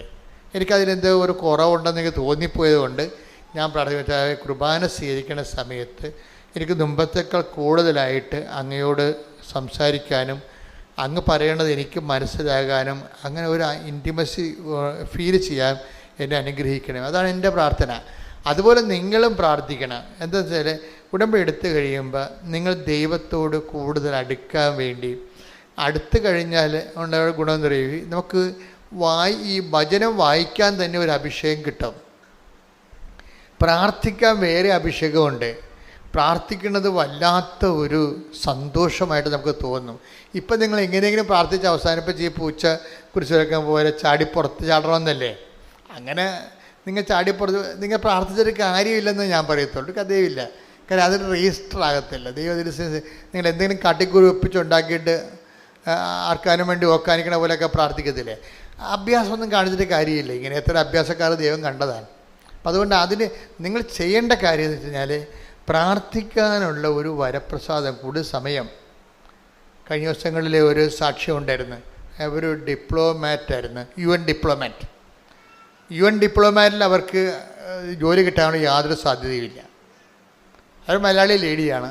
അവർ താമസിക്കുന്നത് വടക്കേ ഇന്ത്യയിലാണെങ്കിലും ഇപ്പം UN ഡിപ്ലോമാറ്റിൽ അവർക്ക് ജോലി കിട്ടാനുള്ള, അവിടെ കോമ്പറ്റേറ്റീവ് ആയിട്ടുള്ള ഒപ്പോണൻസൊക്കെ വരണത് വല്ല ഇൻ്റർനാഷണൽ ലെവലിലുള്ള ആൾക്കാരാണ് വരണത്. അപ്പം അവരോട് കിടപിടിക്കുന്ന രീതിയിൽ ഇൻ്റർവ്യൂവിനെ പ്രസൻറ്റ് ചെയ്യാൻ, പെർഫോം ചെയ്യാൻ ഇവർക്ക് പറ്റണില്ല. അപ്പോൾ ഇവർ ആ കാര്യം, അവളുടെ കഴിവ് കേടുകൾ അവളുടെ അമ്മ ഉടമ്പടി എടുത്തപ്പോൾ ഇവൾക്കൊരു കുഴപ്പമുണ്ട്. കാര്യം ഇവൾക്ക് അമ്മ എപ്പോഴും ഉടമ്പടിയെക്കുറിച്ചൊക്കെ പറയുന്നുണ്ടെങ്കിലും ഇവളത് അമ്മയോട് കുറച്ച് കാര്യമൊക്കെ ഉള്ളത് കാരണം അവൾ ശ്രദ്ധിച്ച് കേൾക്കുമെന്നല്ലാതെ ഒന്നും അനുസരിക്കത്തില്ല, പ്രാർത്ഥിക്കത്തൊന്നുമില്ല. കേൾക്കും, ശരി എന്നൊക്കെ പറയും. കാരണം അമ്മയുമായിട്ട് ഇടിവെക്കാൻ കഴിയില്ല, അമ്മക്കൊരു വിഷമം ഉണ്ടാക്കാൻ കഴിയില്ല. പക്ഷേ ഇവൾക്ക് വിശ്വസിക്കത്തില്ല. അമ്മ പറഞ്ഞൊക്കെ കേൾക്കും, പക്ഷെ വിശ്വസിക്കത്തില്ല. അങ്ങനെ ഒരു വർഗമുണ്ട് കുറേ പേര്. പറയണ എല്ലാം കേൾക്കും, ഇപ്പം ഞാൻ പറയണേ കേൾക്കും, പക്ഷെ വിശ്വസിക്കത്തില്ല. അങ്ങനെ ഒരു ടൈപ്പാണ് ഇവള്. കാര്യം അവൾക്ക് പ്രത്യേകിച്ച് കാര്യമൊന്നുമില്ല. പത്താഴം പെറ്റ് ചക്കി കുത്തി അമ്മ വെച്ച് ഞാനുണ്ട്, നമുക്ക് കുഴപ്പമില്ലല്ല, ഭക്ഷണം കിട്ടുന്നുണ്ടല്ല. അതുകൊണ്ട് അവർക്ക് ദൈവത്തിനെ വേണമെന്ന് തോന്നണില്ല. ഇപ്പം ഈ കക്ഷിക്കൊരു കുഴപ്പമായി. ഇപ്പോൾ ഇവിടെ കോമ്പറ്റേറ്റീവ് സൈഡിലേക്ക് വന്നപ്പോൾ ഒപ്പോണൻസ് ഒത്തിരി പവർഫുള്ളാണ്. അത് ഇൻ്റർനാഷണൽ ഒപ്പോണൻസാണ് വരുന്നത്. പക്ഷേ മാതാവ് ഇവൾക്ക് ആ ജോലി കൊടുത്ത്, അത് ഭയങ്കര രസമാണ്. അവൾ എന്ത് ചെയ്ത്, അവളൊക്കെ അപ്പോൾ അമ്മ ഉടമ്പടി എന്താണെന്ന് മനസ്സിലായി. ഇപ്പോഴെന്നാ പറ്റിയിരിക്കണത്, എന്നിട്ട് അവൾ ആ ഡിപ്ലോമാറ്റ് പ്രൊവിഷൻസി തന്നെ അവൾ ടിക്കറ്റ് എടുത്തിട്ട് ഇവിടെ വന്ന് സാക്ഷ്യം പറയാൻ വേണ്ടി മാത്രം ഇന്ത്യയിൽ വന്നു. എന്നിട്ട് തിരിച്ച് UN-ലേക്ക് തിരിച്ചു പോയവരെ സാക്ഷ്യം പറയാൻ വേണ്ടി മാത്രം വന്നതാണ്. കാര്യം അവൾ പറയണ കാര്യം വെച്ച് കഴിഞ്ഞാൽ അത് ദൈവം എൻ്റെ കൂടെ നിന്നത് കൊണ്ടാണ് എനിക്ക് അങ്ങനെ എൻ്റെ വളരെ ഗുരുതരമായ ഒപ്പോണൻസ് ഉണ്ടെങ്കിലും എനിക്കതിനെ കവർ ചെയ്ത് കർത്താവിനെ പ്ലേസ് ചെയ്തെന്ന്. ഇപ്പോഴവളുടെ പ്രശ്നം വെച്ച് കഴിഞ്ഞാൽ അമ്മ പറയണത് അവൾ 4 മണിക്കൂറൊക്കെയാണ് ഇപ്പോൾ കർത്താവിൻ്റെ അടുത്ത് ഇരിക്കണമെന്ന്. ഈ UN ഡിപ്ലോമാറ്റ് ഇപ്പോൾ കർത്താവിൻ്റെ അടുത്ത് ഇരിക്കണത് 4 മണിക്കൂറേ ഒറ്റ സ്ട്രെച്ചിൽ. അപ്പോൾ നമ്മളിപ്പോൾ നിങ്ങൾക്കിപ്പോൾ 4 മിനിറ്റ് പോലും ഇരിക്കാൻ പറ്റണില്ലല്ലോ. നിങ്ങൾ പ്രെയർ ടൈം കൂടുതൽ നേരം കർത്താവിൻ്റെ കൂടെ ഇരിക്കാൻ നിങ്ങൾക്ക് അനുഗ്രഹം കിട്ടിയാൽ ഈ ആൻ്റണി ജോർജിനും മറ്റേ സോഫിയ ജോർജിനും ഈ ആൻ്റണി ജോർജിനും ഉണ്ടായ ആ അനുഭവം നിങ്ങൾക്കുണ്ടാകും. എന്താണ്? ആന്തരിക അഭിഷേകം ഉണ്ടാകും. അത് പ്രെയറിന് മാത്രമേ തരാൻ പറ്റത്തുള്ളൂ. നമ്മുടെ ഈ പ്രെയർ എന്ന് പറയുമ്പോൾ ആന്തരിക അഭിഷേകം ഉണ്ടായിക്കഴിഞ്ഞാൽ ഈ നിസ്സാര കാര്യങ്ങളിൽ ഇപ്പോൾ ചില ആൾക്കാർ പെട്ടെന്ന് ടെൻസ്ഡായി പോലെ എല്ലാ വിഷയങ്ങളോടും ഒരു വേദി ഒക്കെ ഉണ്ടാകുമ്പോൾ കുഞ്ഞു കാര്യങ്ങളെപ്പോലും പെട്ടെന്ന് സങ്കടപ്പെടുന്ന സ്വഭാവമില്ലേ? അതിന് വേണ്ടത് ആന്തരിക സൗഖ്യമല്ല വേണ്ടത്, ആന്തരിക ഇന്നർ അനോയിൻറ്റിങ്ങാണ് വേണ്ടത്. ഇന്നർ അനോയിൻറ്റിങ് പ്രാർത്ഥനയുടെ ഒരു ഭാഗമാണ്. പ്രാർത്ഥനയുടെ സമയം ഒന്ന് ചെലവഴിച്ച് കൂട്ടിക്കഴിഞ്ഞാൽ, പണ്ട് എനിക്കൊരു സ്ഥലത്ത് എനിക്ക് ട്രാൻസ്ഫർ കിട്ടി, ഒരു സ്ഥലത്ത് നിന്ന് വേറൊരു സ്ഥലത്തേക്ക്. അത് എൻ്റെ സ്വന്തം നാട് തന്നെയായിരുന്നു, പക്ഷേ എനിക്കവിടെ പോകാൻ ഭയങ്കര പാടായിരുന്നു. കാര്യം അവിടെ അന്ന് തന്നെ കള്ളവാറ്റുകാരുടെ കേസൊക്കെ നടക്കുന്ന സ്ഥലമാണ്. 28 കള്ളവാറ്റുകാരുണ്ട് അവിടെ. ഇന്നിപ്പോൾ കള്ളവാറ്റുകാർ കുറവല്ലേ, അന്ന് 28. പിന്നെ നമ്പർ ഷാപ്പുകളെല്ലാം കൂടി 4 പിന്നെ 8. ആ ഇടവക മൊത്തം മദ്യശാലയാണ്. ഇത് അവരുടെ മദ്യപന്മാരുടെയും മദ്യവിൽപ്പനക്കാരുടെയും ഒരു കേന്ദ്രമാണത്. പള്ളിയുമായിട്ട് ഇവർ ഭയങ്കര ബോൾത്തായും കേസൊക്കെ നടക്കുകയാണ്. അപ്പോൾ അങ്ങനെ നടന്ന കേസിൽ പള്ളി തന്നെ ഇവർക്ക് പൈസയൊക്കെ കൊടുക്കേണ്ടി വന്നു. അവരുടെ വീടിന് കല്ലെറിഞ്ഞെന്നൊക്കെ പറഞ്ഞ് കള്ളക്കേസൊക്കെ ഉണ്ടാക്കി ആകെപ്പാടെ ഒരു തലവേദന പിടിച്ച്. അപ്പം അങ്ങനെ സ്ഥലത്തേക്ക് പോകാൻ ട്രാൻസ്ഫർ ആയപ്പോൾ എനിക്ക് സംഘർഷമായിപ്പോയി. ഞാൻ പോകേണ്ടത് എങ്ങനെയാണ് മെത്താനോട് പറയണത്. കാര്യം ഞാൻ അച്ഛനായ കാലത്ത് തന്നെ മെത്താൻ്റെ മോതിരം മുത്തിയിട്ട് ഞാനെടുത്ത ഒരു മനസ്സെടുത്ത പ്രതിജ്ഞ പറയണ സ്ഥലത്ത് പോകുന്ന, അത് ഡീക്കനായ സമയത്ത് എടുത്തതാണ്. ഞാനന്ന് ഈശ്വരനോട് പറഞ്ഞത് ഏത് ബെയ്റൂട്ടിൽ വേണമെങ്കിലും പോകുന്നതാണ് പറഞ്ഞാൽ. അന്ന് ബെയ്റൂട്ടായിരുന്നു പ്രശ്നം. ഇതിപ്പോൾ ഗാസ പ്രശ്നമുള്ള പോലെ അന്നത്തെ കാലത്ത്, ഞാൻ പട്ടം മേടിക്കുന്ന കാലത്ത് 85 ബെയ്റൂട്ടായിരുന്നു പ്രശ്നം. ഭീകരവാദികൾ ബെയ്റൂട്ട് വളഞ്ഞ് എപ്പോഴും യുദ്ധമായിരുന്നു അവിടെ. അപ്പോൾ അത് പറഞ്ഞ കാരണം എനിക്ക് തിരിച്ച് പറയാൻ ഓപ്ഷനില്ല, പറയാനില്ല. പക്ഷേ എനിക്ക് പോകാതിരിക്കാൻ, പോയാൽ ഞാൻ പണി മേടിക്കുകയും ചെയ്യും. അപ്പോൾ എനിക്ക് ഭയങ്കര സങ്കടമായി. ഞാൻ എന്നെ ചെയ്ത് കുർബാനയും കഴിയുമ്പോൾ പള്ളിയുടെ പുറകിലൊരു വാഴത്തോട്ടമുണ്ട്, അവിടെ വന്ന് കുത്തിയിരിക്കും. അവിടെ കുറേ ബാത്റൂം കെട്ടിയിട്ടുണ്ട്. ഭയങ്കര മണമാണ് അവിടെ, വേറെ സ്ഥലമില്ല. കാരണം എന്നെ കണ്ട ആൾക്കാർ പ്രാർത്ഥിക്കാൻ വരും. പക്ഷേ എൻ്റെ അവസ്ഥ ആൾക്കാർക്കറിയാമോ? അതുകൊണ്ട് എനിക്കൊരു പ്രശ്നമുണ്ട്. ഞാൻ എന്ത് ചെയ്ത്, ഞാൻ ഈ ജപമാലയും കൊണ്ടുപോയി ഈ വാഴത്തോട്ടത്തിൽ ആ ബാത്റൂംസിൻ്റെ അവിടെ ഇരിക്കും. ഇവിടെ ഉച്ച വരെ അവിടെ ഇരുന്ന് പ്രാർത്ഥിക്കും. പിന്നെ ഉച്ച കഴിഞ്ഞ് ഊണും കഴിച്ചു വന്ന് പിന്നെ അവിടെ ഇരിക്കും. അങ്ങനെ ഞാൻ ആയിക്കൊണ്ട് 13 ദിവസം അവർ ഇരുന്ന് 13 ദിവസം ഇരുന്നിട്ടപ്പോൾ എന്നാ വരുമെന്നറിയോ? എനിക്ക് എന്തെന്നില്ലാത്ത ഒരു പവറടിച്ച്, ഞാൻ പേടിച്ചിട്ട് പോകാൻ പറ്റത്തില്ലെന്ന് പറഞ്ഞ സ്ഥലത്തേക്ക് എനിക്ക് എങ്ങനെയെങ്കിലും ഒന്ന് പോയാൽ മതി എന്ന രീതിയിലായി. എൻ്റെ ആന്തരിക മനസ്സ് ചേഞ്ച് ചെയ്ത്. ഇതിനാ ഇന്നർ ഹീലിംഗ് ഇന്നർ അനോയിൻറ്റിങ് എന്ന് പറയുന്നത് ഇതാണ്. പ്രശ്നങ്ങളല്ല പ്രശ്നം അഭിമുഖീകരിക്കാൻ നമ്മളാണ് പ്രശ്നം. മനസ്സിലായില്ലേ? നമ്മളുടെ ഈ ജീവിതത്തിൽ പ്രാർത്ഥന നിലവായി ഇപ്പം ഈ വോക്കൽ പ്രെയറിന് ഒരു എന്തിനാണ് എപ്പോഴും ഇങ്ങനെ പ്രാർത്ഥിച്ചുകൊണ്ടിരിക്കണത്? എന്തിനാണ് എപ്പോഴും ഇങ്ങനെ കൊന്തേ ഉരുട്ടിക്കൊണ്ടിരിക്കണത്? പറഞ്ഞത് തന്നെ പിന്നെ പറഞ്ഞത് എന്തിനാണെന്ന് ചോദിച്ചാൽ അഭിഷേകം കിട്ടാനാണെന്ന് എൻ്റെ ഉത്തരം. ചില പറയില്ലേ, ഇപ്പം ചില സഹോദരർ പറയും ഈ നന്മ പറഞ്ഞു തന്നെ എപ്പോഴും ചൊല്ലിക്കൊണ്ടിരിക്കണത് എന്തിനാണ് ചോദിക്കണത്? ഞാൻ അത് വെച്ചിട്ടല്ല നമ്മൾ അഖണ്ഡ ജപമാല തുടങ്ങിയത്. അഖണ്ഡ ജപമാല ഞാൻ എൻ്റെ ജീവിതത്തിൽ ജപമാല എനിക്ക് തന്ന അനുഭവം കൊണ്ടാണ് പിന്നീട് ജപമാല കാര്യമുണ്ടെന്ന് മനസ്സിലാക്കിയപ്പോഴാണ് ഞാൻ ആ 93 അനുഭവം. ഞാനിവിടെ 2002 ഇവിടെ ആ അനുഭവം ആൾക്കാർക്ക് പകർന്നു കൊടുക്കാൻ വേണ്ടിയാണ് അഖണ്ഡ ജപമാല ആരംഭിച്ചത്. അഖണ്ഡ ജപമാല ഒരു കൊല്ലം മുഴുവൻ നടത്തി രാത്രിയും പകലും നടത്തിയപ്പോഴാണ് 2004 ഡിസംബർ 7-ാം തീയതി അമ്മ പ്രത്യക്ഷപ്പെട്ടത്. അപ്പോൾ ഈ പ്രത്യക്ഷീകരണമെന്ന് പറയണത് ഒരു പ്രാർത്ഥനയിൽ പ്രത്യക്ഷപ്പെടുകയല്ല ശരിക്കും ചെയ്യണത്, പ്രത്യക്ഷപ്പെടുത്തുകയാണ് ചെയ്യണത്. എപ്പോഴും ഓർത്തേക്കണം. അപ്പോൾ ഉദാഹരണത്തിന് അത് വായിച്ച് അപ്പോസ്തല പ്രവർത്തനങ്ങൾ 10-ാം അധ്യായം 37 മുതലുള്ള തിരുവചനങ്ങൾ.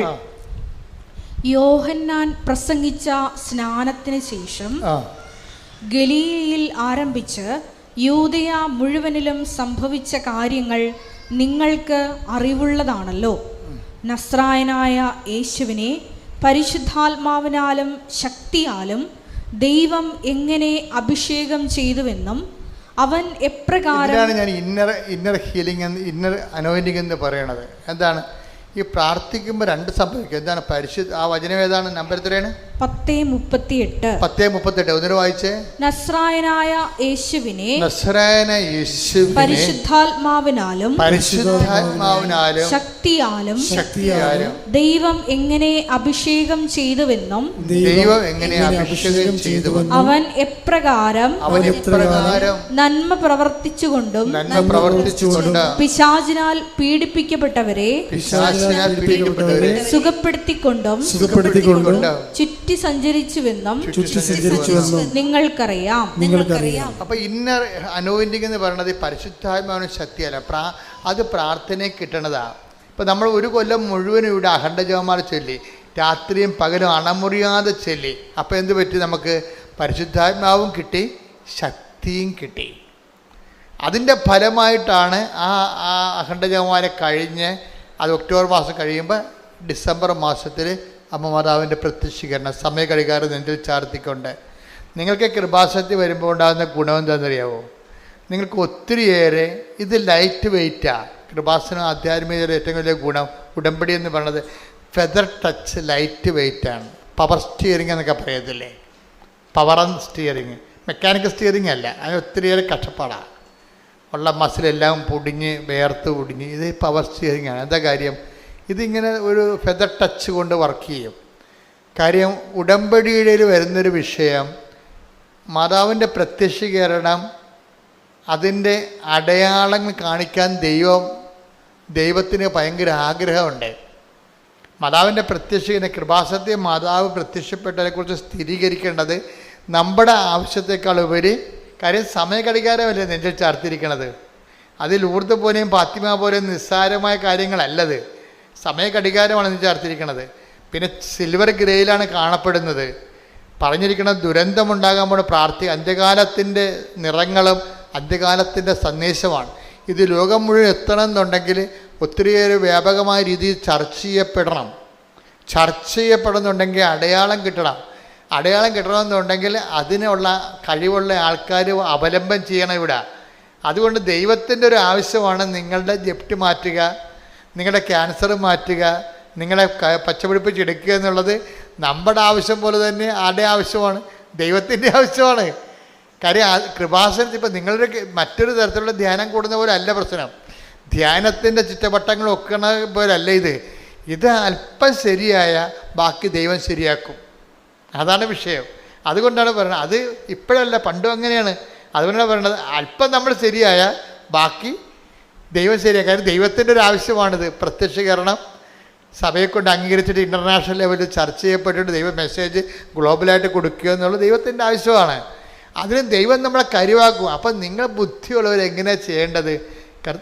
എന്താ ചെയ്യേണ്ടത്? കർത്താവേ, എൻ്റെ ഈ അവസ്ഥയിൽ നിന്ന് തന്നെ രക്ഷപ്പെടുത്തണമെന്നല്ല പറയേണ്ടത്. കർത്താവേ, എന്നെ നിൻ്റെ പ്രത്യക്ഷീകരണത്തിൻ്റെ സാക്ഷിയാക്കണേ. ഒന്ന് പറഞ്ഞേ, നെഞ്ചത്ത് കൈവച്ച് പറഞ്ഞേ, കർത്താവേ, എൻ്റെ കണ്ണീരിന് സമാധാനം ഉണ്ടാക്കിക്കൊണ്ട് അങ്ങ് എന്നെ കൃപാസനത്തിൽ പ്രത്യക്ഷപ്പെട്ട പരിശുദ്ധ അമ്മയുടെ പ്രത്യക്ഷീകരണത്തിന്റെ സാക്ഷിയാക്കണമേ. ശ്രുതികട്ടെ ഹല്ലേലൂയ.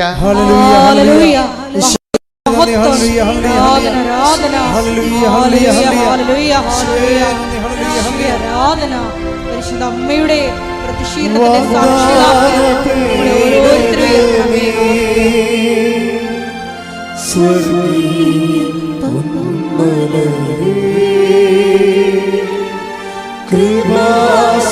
കൃപാസനത്തിൻ്റെ അമ്മേ,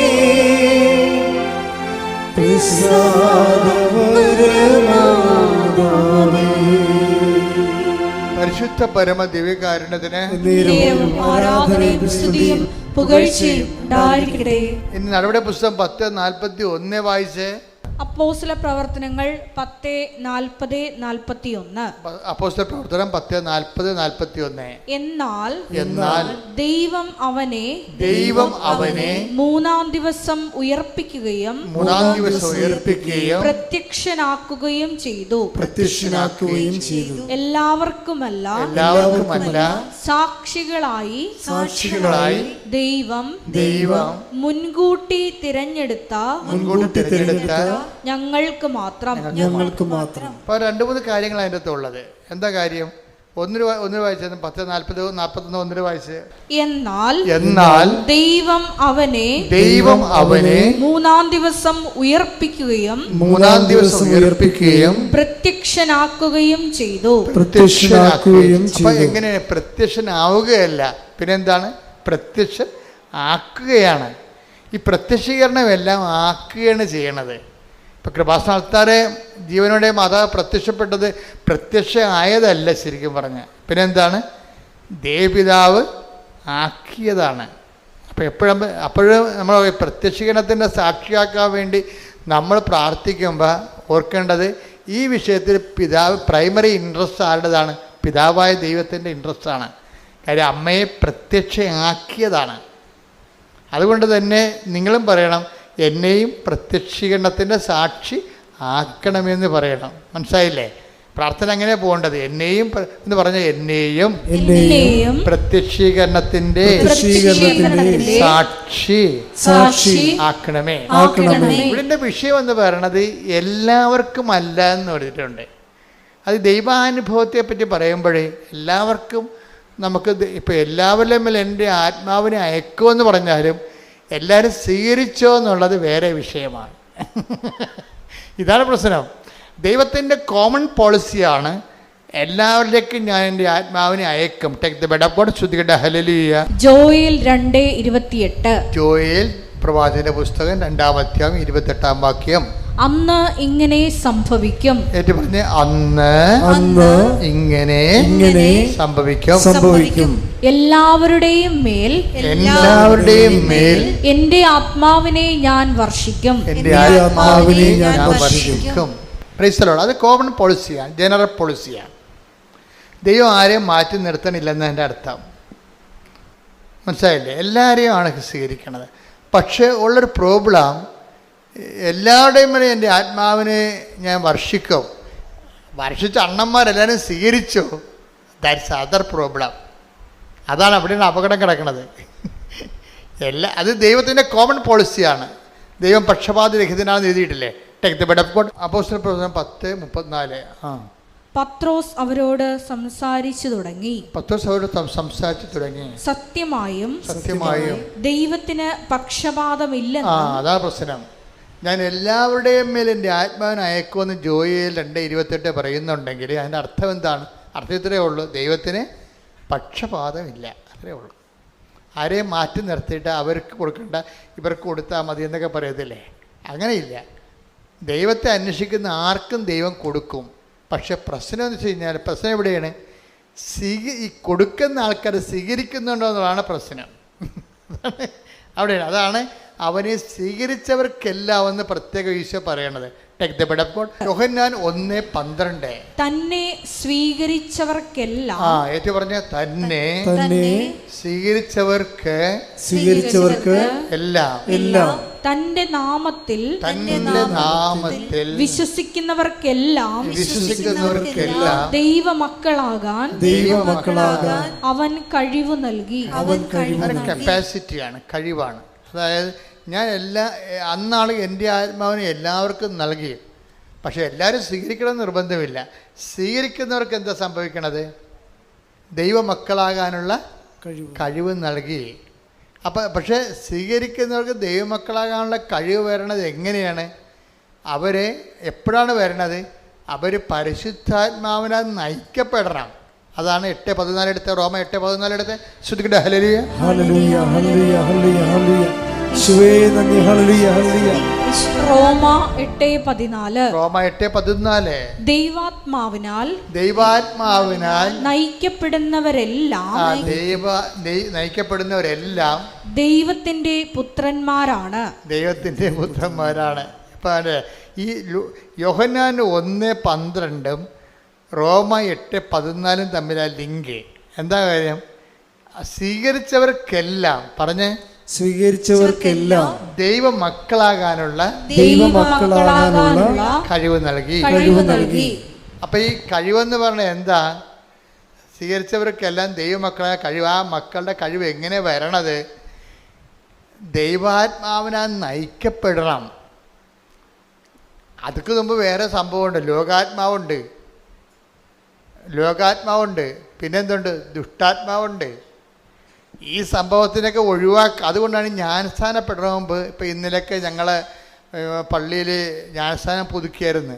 അപ്പം ചോദിക്കും, എന്താണ് നിങ്ങൾ പിശാചിനെ ഉപേക്ഷിക്കുന്നുവോ? അവൻ്റെ ആർഭാടങ്ങൾ ഉപേക്ഷിക്കുന്നുവോ? എന്ന് വെച്ചാൽ നിങ്ങളുടെ നിലപാട് വ്യക്തമാക്കാൻ പറയുകയാണ്. ദൈവാത്മാവ് നയിക്കപ്പെടണം. പൊരുത്തം കൊണ്ടുവന്നിട്ട് നിങ്ങൾക്ക് 50,000 നല്ല നോട്ട് തന്നാൽ മതി, നിങ്ങൾക്ക് 1,00,000 കള്ള നോട്ട് തരാമെന്ന് പറയുമ്പോൾ 10 ആൾക്കാർ അപ്പം തന്നെ വന്ന് വീഴും. തീർന്നില്ല പരിപാടി. ഈ രാഷ്ട്രത്തെ കൊല്ലണ പരിപാടിയാണെന്ന് പറഞ്ഞാലും നമുക്ക് മടിയിൽ എന്തെങ്കിലും കിട്ടണ പരിപാടിയാണെന്ന് കണ്ടു കഴിഞ്ഞാൽ അപ്പം തന്നെ അതാണ് ലോകാത്മാവ്. അവിടെയാണ് പ്രശ്നം. ഇത് ഭയങ്കര ശ്രദ്ധിച്ച് ചെയ്യേണ്ട കാര്യമാണ്. നിങ്ങൾ ഈ മഴ പെയ്യുമ്പോൾ മുഴുവൻ വെള്ളത്തലയെ വീണ പോലെ പരിശുദ്ധാത്മാവ് തലയിൽ വീഴണമെങ്കിൽ കുറച്ച് പണിയുണ്ട്. എന്താണ്? ദൈവാത്മാവിനാൽ നയിക്കപ്പെടണം. ഇപ്പോൾ ഒരു കുഞ്ഞ് ജനിച്ച് അതിൻ്റെ മുല കൂടി മാറുന്നുമ്പോൾ തന്നെ വേറൊരു കുഞ്ഞും ജനിക്കാൻ പോകണം, പ്രഗ്നൻ്റായി. അപ്പോൾ ഭർത്താവ് പറഞ്ഞു, എടോ ഇത് നമ്മൾ വിചാരിച്ചില്ലല്ലോ ഇങ്ങനെ, അത് കളഞ്ഞേക്കാമെന്ന് ഭർത്താവ് പറഞ്ഞു. എന്നാൽ കളയാമെന്ന് അമ്മയും പറഞ്ഞു. അവരെങ്ങനെ അവർ കൊലപാതകമല്ലേ, രണ്ടുപേരും കൂടി ചേർന്നുകൊണ്ടല്ലേ കൊലപാതകം ചെയ്തിരിക്കണേ, ചെയ്യാൻ പോണത്. അങ്ങനെ ചിന്തിച്ചാൽ തന്നെ പരിശുദ്ധാത്മാവ് അപ്പം തന്നെ ആ രാജ്യത്തു നിന്ന് പോകും. എന്താ കാര്യം? അവർ ദുഷ്ടാത്മാവിനാൽ ആണ് നയിക്കപ്പെടുന്നത്. എന്താ കാര്യം അല്ലേ? ദുഷ്ടാത്മാവ് നയിക്കപ്പെടും, ദൈവാത്മാവ് നയിക്കപ്പെടുന്ന മുമ്പ് നിങ്ങൾക്ക് പലരും ഗതി പിടിക്കാത്തതിൻ്റെ കാര്യം കയ്യിരിപ്പിൻ്റെ കുഴപ്പമാണ്, വേറെ കുഴപ്പമൊന്നുമില്ല.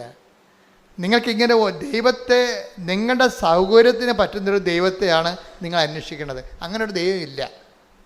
ദൈവം ഇല്ലെന്ന് പറഞ്ഞാൽ കറക്റ്റാണ്. എന്താ കാര്യം? നിങ്ങളുടെ സൗകര്യത്തിന് പറ്റിയൊരു ദൈവമില്ല. നിങ്ങൾക്കിപ്പോൾ ഒരു കൊച്ചു ജനിച്ച് അതിന് മുല കൊടുത്തുകൊണ്ടിരിക്കുകയാണ്.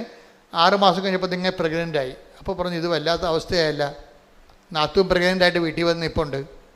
അപ്പോൾ ഇവിടുത്തെ അമ്മായിയമ്മക്ക് എനിക്ക് ഇനിയിപ്പോൾ ഞങ്ങളുടെ വീട്ടിൽ ഇപ്പോൾ 2ാമത്തെ പ്രസവത്തിന് പോകാൻ പറ്റത്തില്ല, അപ്പോൾ ഇവിടെ നിൽക്കാൻ പറ്റത്തില്ല ഇവിടുത്തെ അമ്മായിയമ്മയും പറയും. അപ്പോൾ നമുക്ക് എന്ത് ചെയ്യും? അപ്പോൾ ഈ കക്ഷികളെല്ലാം കൂടി കൊച്ചിനെ കൊല്ലും. അവിടുത്തെ അമ്മായിയമ്മയും ഇവിടുത്തെ അമ്മയും നിങ്ങൾ ഭാര്യയും ഭർത്താവും എല്ലാം കൂടി കൊല്ലും. ഇതിനെ പിടിച്ചു നിൽക്കണം. വാടകയ്ക്ക് പോയാലും ഒറ്റയ്ക്ക് പ്രസവിച്ചാലും ഞാൻ എന്നെ കൊല്ലത്തില്ലെന്ന് പറയരുത്. നിങ്ങൾ പരിശുദ്ധാത്മാവ് നിറയാൻ വേണ്ടി ദൈവം തന്നിക്ക് ടെസ്റ്റാണെന്ന് മനസ്സിലാക്കാനുള്ള ബുദ്ധി ഇല്ലാതെ പോയി. അവിടെയാണ് വിഷയം വന്നത്, അവിടെയാണ് വിഷയം വന്നിരിക്കുന്നത്.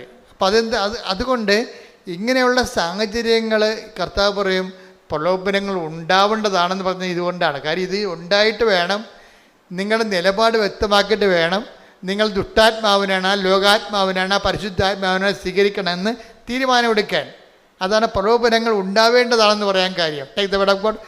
ഹല്ലേലൂയ ഹല്ലേലൂയ ഹല്ലേലൂയ യേശുവേ നന്ദി. Hallelujah hallelujah.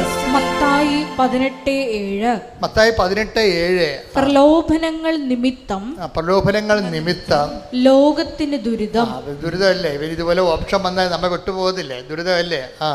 പ്രലോഭനങ്ങൾ ഉണ്ടാകേണ്ടതാണ് എന്നാൽ എന്നുവെച്ചാൽ ഇതിൻ്റെ കള്ളനും വെള്ളി കള്ളനാണയം ഉണ്ടല്ലോ.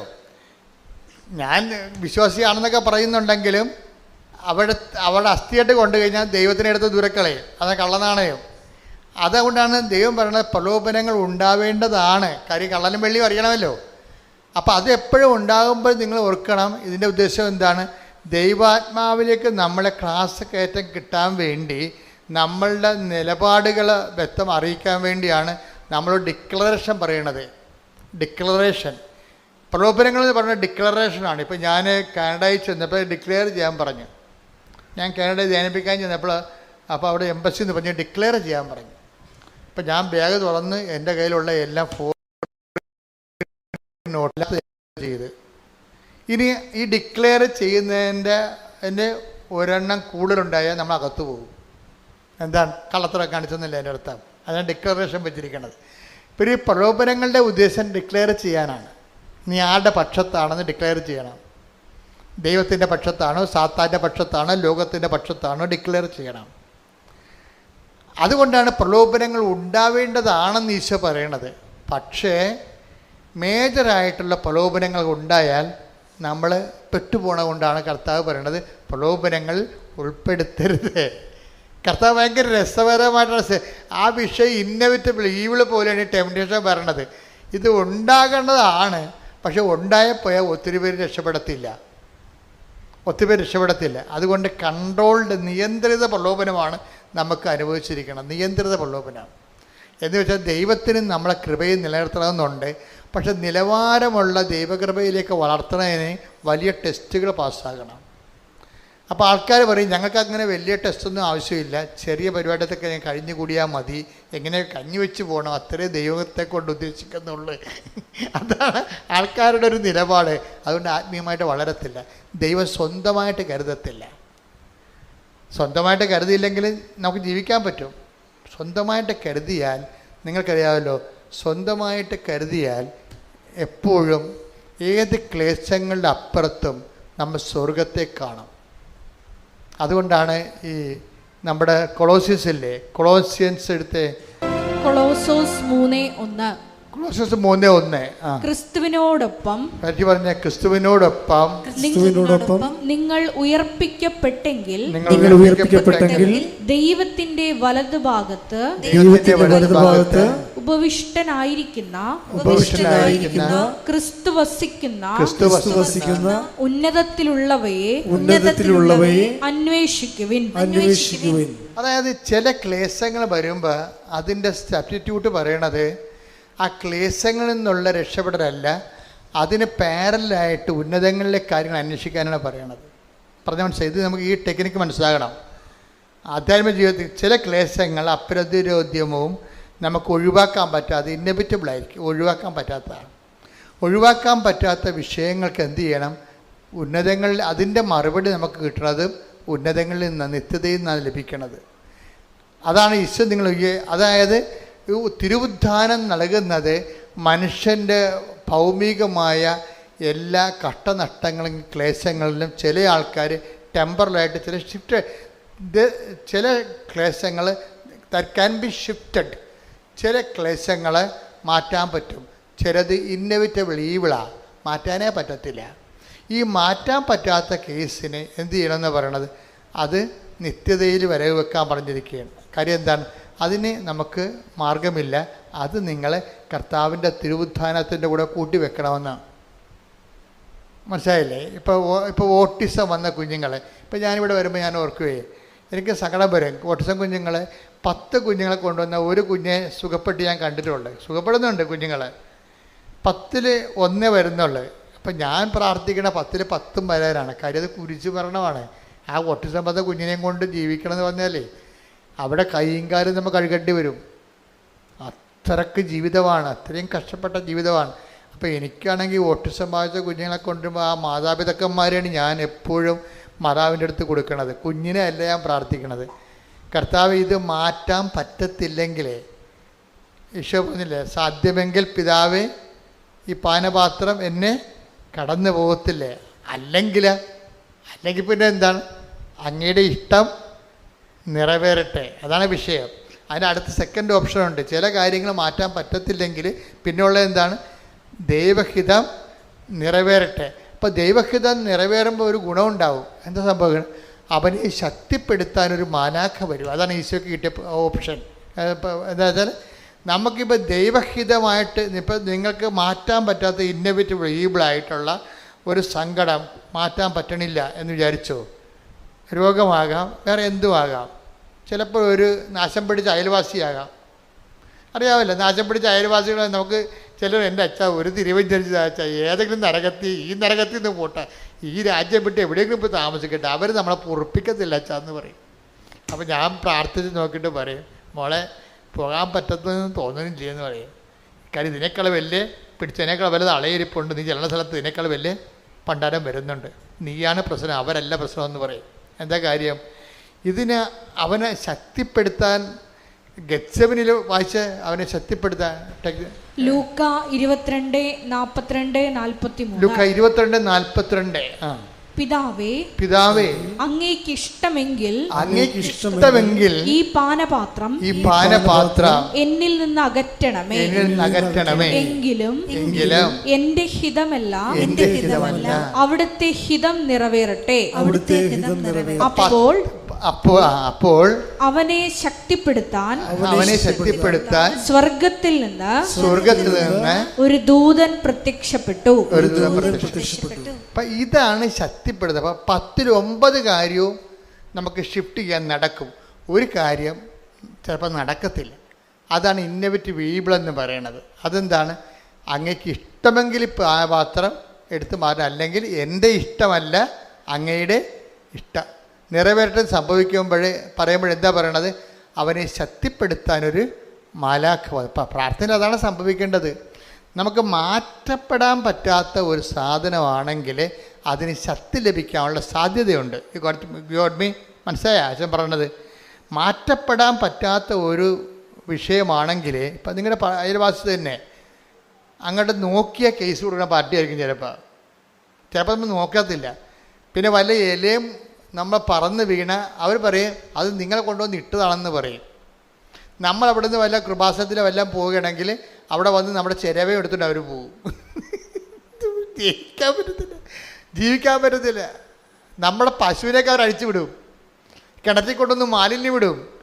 അപ്പോൾ അങ്ങനെയൊക്കെ വരുമ്പോൾ നമ്മളോട് എവിടെ നിന്നെങ്കിലും പോയാൽ മതിയെന്ന്. പക്ഷെ പോയിക്കഴിഞ്ഞാൽ ഇതിനേക്കാൾ ഗതികേടാണ് ഇനിയത്തുള്ള അവസ്ഥ.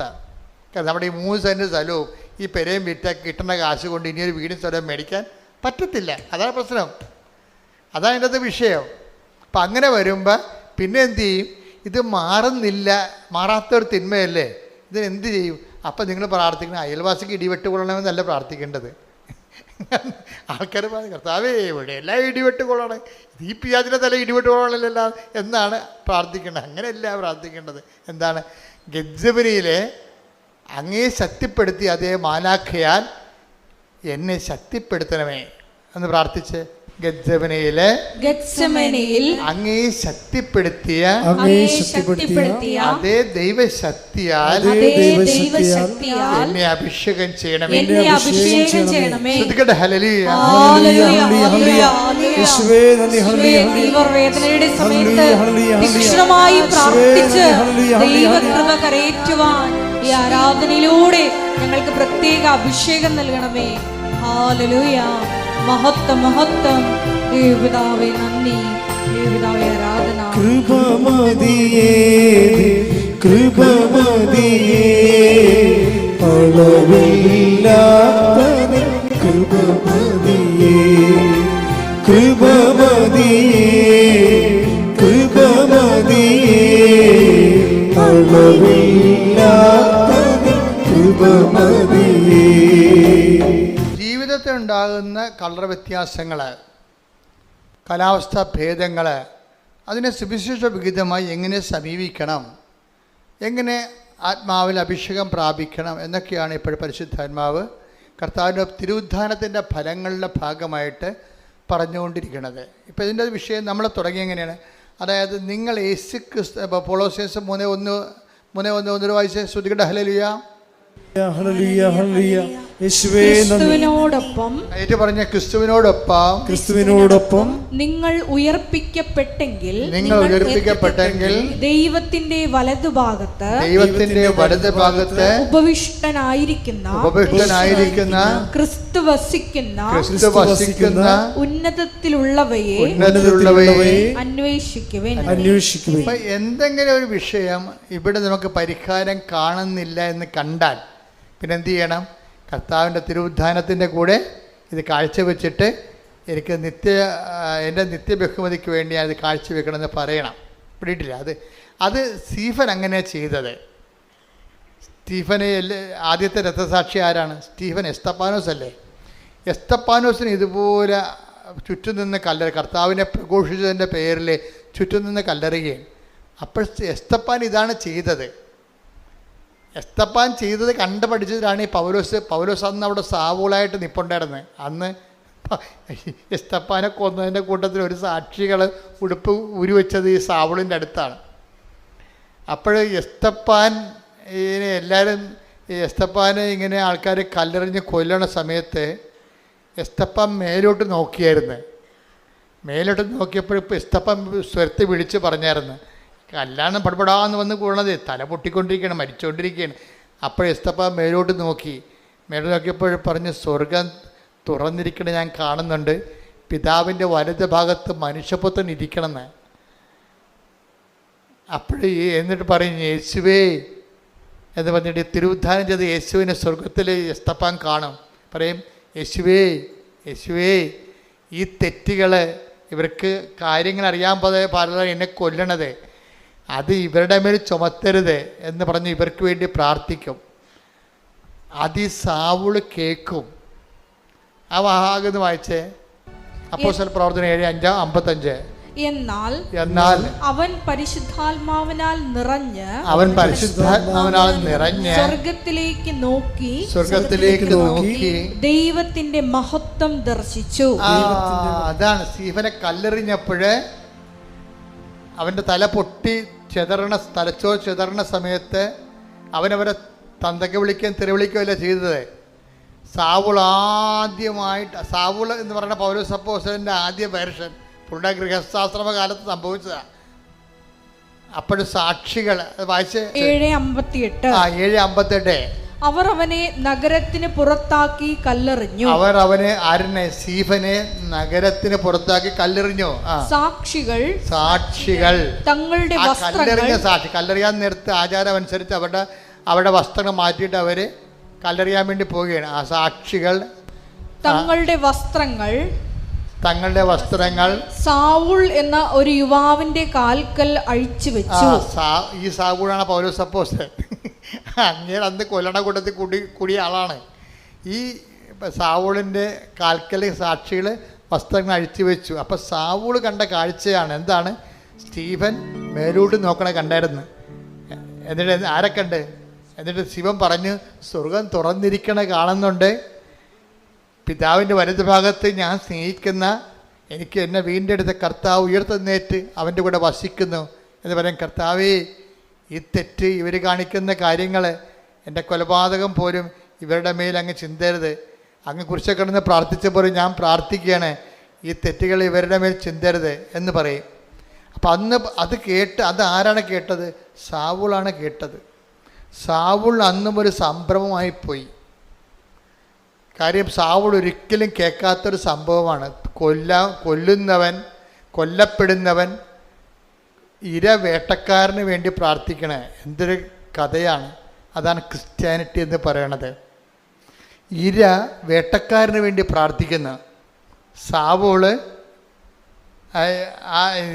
സ്റ്റീഫൻ തന്നെ കൊല്ലുന്നവർക്ക് വേണ്ടി പ്രാർത്ഥിക്കണാണ് കാണുന്നത്. ഈ കാര്യങ്ങൾ ചിന്തിച്ച് അന്നും പോലെ തന്നെ സാവൂളിനെ ഇടറാൻ തുടങ്ങിയതാണ്. സാവൂൾ ഇടറിയത് സ്റ്റീഫൻ്റെ കൊലപാതകത്തിലാണ് ഇടറിയത്. അപ്പോഴും ഇവനെ കണ്ട യേശു ആരാണ് എന്ന് അന്ന് മുതൽ സാവൂൾ അന്വേഷിക്കുന്നുണ്ട്. യേശുവിനെ കണ്ട യേശു ആരാണ് എന്ന് സാവൂൾ ആലോചിക്കുന്നുണ്ട്.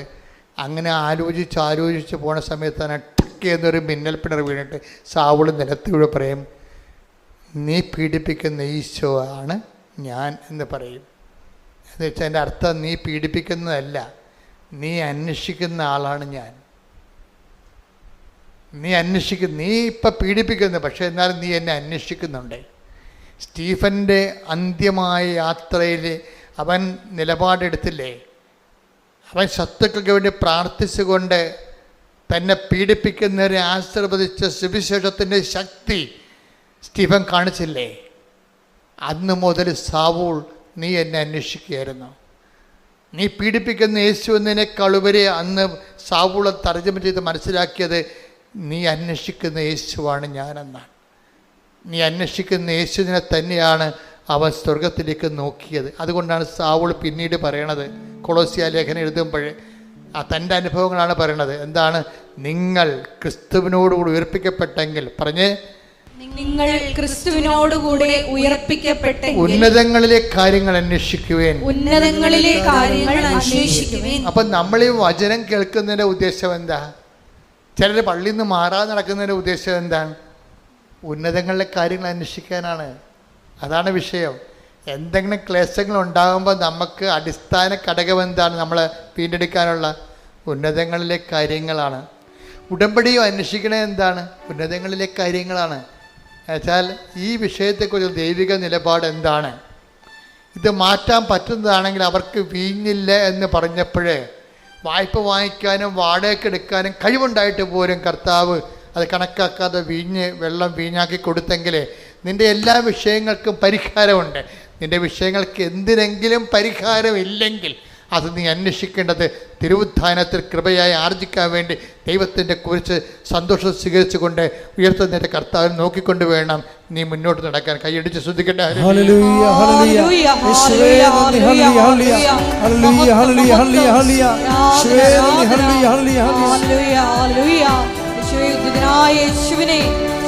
ലക്ഷ്യമാക്കി ഞങ്ങളുടെ ജീവിതം പുനഃക്രമീകരിക്കുവാൻ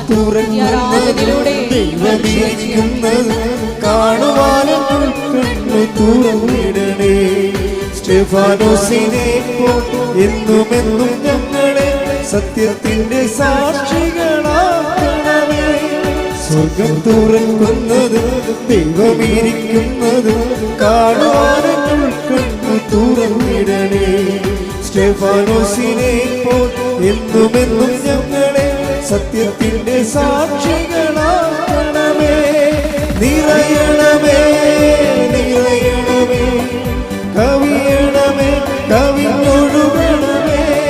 നിറയണമേ നിറയണമേ, കവിയണമേ കവിഞ്ഞൊഴുകണമേ. നിറയണമേ നിറയണമേ, കവിയണമേ കവിഞ്ഞൊഴുകണമേ. പരിശുദ്ധ പരമദിവ്യകാരുണ്യത്തിന് എന്നേരവും ആരാധനയും സ്തുതിയും പുകഴ്ചയും ഉണ്ടായിരിക്കട്ടെ. പരിശുദ്ധ പരമദിവ്യകാരുണ്യത്തിന് എന്നേരവും ആരാധനയും സ്തുതിയും പുകഴ്ചയും ഉണ്ടായിരിക്കട്ടെ. അപ്പൊ ഉന്നതങ്ങളിലെ കാര്യങ്ങളായാലും ഭൂമിയിലെ കാര്യങ്ങളായാലും കാര്യങ്ങളുടെ സമ്മർദ്ദങ്ങൾ വരുമ്പോൾ നമ്മൾ അന്വേഷിക്കേണ്ടത് ക്രിസ്തുവിനെയാണ്. നീ പീഡിപ്പിക്കുന്ന യേശുവാണ് ഞാനെന്നാണെങ്കിലും അത് പൗലോസ് അത് സാവുൾ തർജ്ജമ ചെയ്തത് എന്താണ്? നീ അന്വേഷിക്കുന്ന യേശുവാണ് ഞാനെന്ന്. നീ അന്വേഷിക്കുന്ന യേശുവാണ്. എല്ലാ വിഷയങ്ങളിലും ഇപ്പം നിൻ്റെ ജപ്തി നടപടിയാണ്, നിൻ്റെ ക്യാൻസർ ആകാം, എല്ലാ നടപടികളിലും നീ എന്തന്വേഷിക്കണം? ക്യാൻസറിന് സൗഖ്യമാണ് നമ്മൾ എമർജൻസിയായിട്ട് അന്വേഷിക്കേണ്ടത്. പക്ഷെ അതിൻ്റെ കൂടെ സമാന്തരമായിട്ട് അന്വേഷിക്കേണ്ടത് അതിലൂടെ നീ യേശുവിനെയും അന്വേഷിക്കണം. വീട്ടിലെ ദൈവം നമ്മൾ യേശുവിനെ അന്വേഷിക്കാൻ വേണ്ടിയാണ് നമ്മുടെ ഈ ഭൂമിയും ഭൂമിയുടെ സാഹചര്യങ്ങളും ദൈവം ഒരു പ്രത്യേക രീതി ക്രമീകരിച്ചിരിക്കുന്നത്. നമ്മൾ യേശുവിനെ കണ്ടെത്താൻ വേണ്ടി കൂടിയാണ്. അപ്പം നിങ്ങൾ ഒരു സ്വരം കേട്ടാലും നിങ്ങൾ ചോദിക്കണം. യേശുവാണ് നിർബന്ധമില്ല, എന്നാലും ചോദിക്കണം. എന്താണ്? ആരാണതെന്ന് ഏതൊരു അനുഭവം ഉണ്ടായാലും, ഒരു സ്വരത്തിൻ്റെ അനുഭവം ഉണ്ടായാലും, ബൈബിളിൻ്റെ ഒരു രീതി അതാണ്. ഒരു അനുഭവം ഉണ്ടായാൽ, ഒരു സ്വരം കേട്ട്, ഇപ്പം പണ്ട് ബർത്തിമേവൂസ് എന്ന് പറഞ്ഞ ഒരുത്തനിങ്ങനെ അന്ധയാചകനായിട്ട് അങ്ങനെ ഇരിക്കല്ലേ, അപ്പോഴാണ് കരികില പുറത്തുകൂടി ഇങ്ങനെ പട്ടാളക്കാർ പോണ പോലെ ഒരു സ്വരം അവൻ കേട്ട്, ഒരു സ്വരം കേട്ട്. കരികിലാണല്ലോ നിറച്ച് വഴിയിൽ, എൻ്റെ പുറത്തുകൂടി ഇവങ്ങനെ കയറി ആൾക്കാർ നടന്ന്, കുറേ ആൾക്കാരുണ്ട് യേശുവിൻ്റെ കൂടെ. അപ്പം ഇങ്ങനെ കരികിലയുടെ സ്വരം ഇവൻ കേൾക്കുന്നുള്ളൂ. ആ കരികിലയുടെ സ്വരം കേൾക്കുമ്പോൾ അങ്ങനെ എത്ര സ്വരം എപ്പോഴും കേൾക്കണേ. പക്ഷെ അങ്ങനെയല്ല, അവൻ ചോദിക്കും ആരാണ് ഈ പോകുന്നതെന്ന്. എല്ലാ അനുഭവങ്ങളും ക്രിസ്തുവിനെ ചോദിക്കണം, ആരാണ് ഈ കടന്നു പോകുന്നത്. Take the word of God. ശ്രുതികട്ടെ ഹല്ലേലൂയ. നമുക്ക് പല ദുരിതാനുഭവങ്ങളാണ് ഉണ്ടാകണം. ഇപ്പം ദുരിതാനുഭവങ്ങളല്ല നമ്മൾ കരികില സ്വരമാണ് നമ്മൾ കേൾക്കണത്. അപ്പം നമ്മൾ ചോദിക്കേണ്ടത് ആരാണ് കടന്നു പോകണത്, അതാണ് വിഷയം. ഇപ്പം ജോലിയില്ലാതെ നീ നിൻ്റെ ജീവിതത്തിൽ പോകണം, എത്ര കാലം പോകണം എന്ന് പറയുമ്പോൾ നിൻ്റെ ജീവിതത്തിലൂടെ ഇപ്പോൾ ആരാണ് ഈ ഒരു അവസ്ഥ നിനക്ക് നൽകിക്കൊണ്ട് കടന്നു പോകുന്നത്, ആരാണ്, അതാണ് വിഷയം. എന്നിട്ട് അതിൻ്റെ ഉദ്ദേശം എന്ന് വെച്ച് കഴിഞ്ഞാൽ ഇത് വരച്ചെത്തുമ്പോൾ നമ്മൾ ചെല്ലുമ്പോൾ ക്രിസ്തുവിലെത്തിയിരിക്കും. അതാണ് ദൈവത്തിൻ്റെ ഉദ്ദേശം. നീ ക്രിസ്തുവിനെ സ്വീകരിക്കാൻ വേണ്ടിയുള്ള ദൈവത്തിൻ്റെ സാവകാശങ്ങളാണ് സഹനസമയമായി നമുക്ക് വരേണ്ടത്. ശ്രുതികട്ടെ ഹല്ലേലൂയ. നന്ദി. Hallelujah, hallelujah, hallelujah. യേശുവേ സ്തുതി. Hallelujah, hallelujah. ആരാധന, ആരാധന യേശുവേ, ആരാധന. കരങ്ങളെ വീശി വന്ദിയാണ് പാടാം.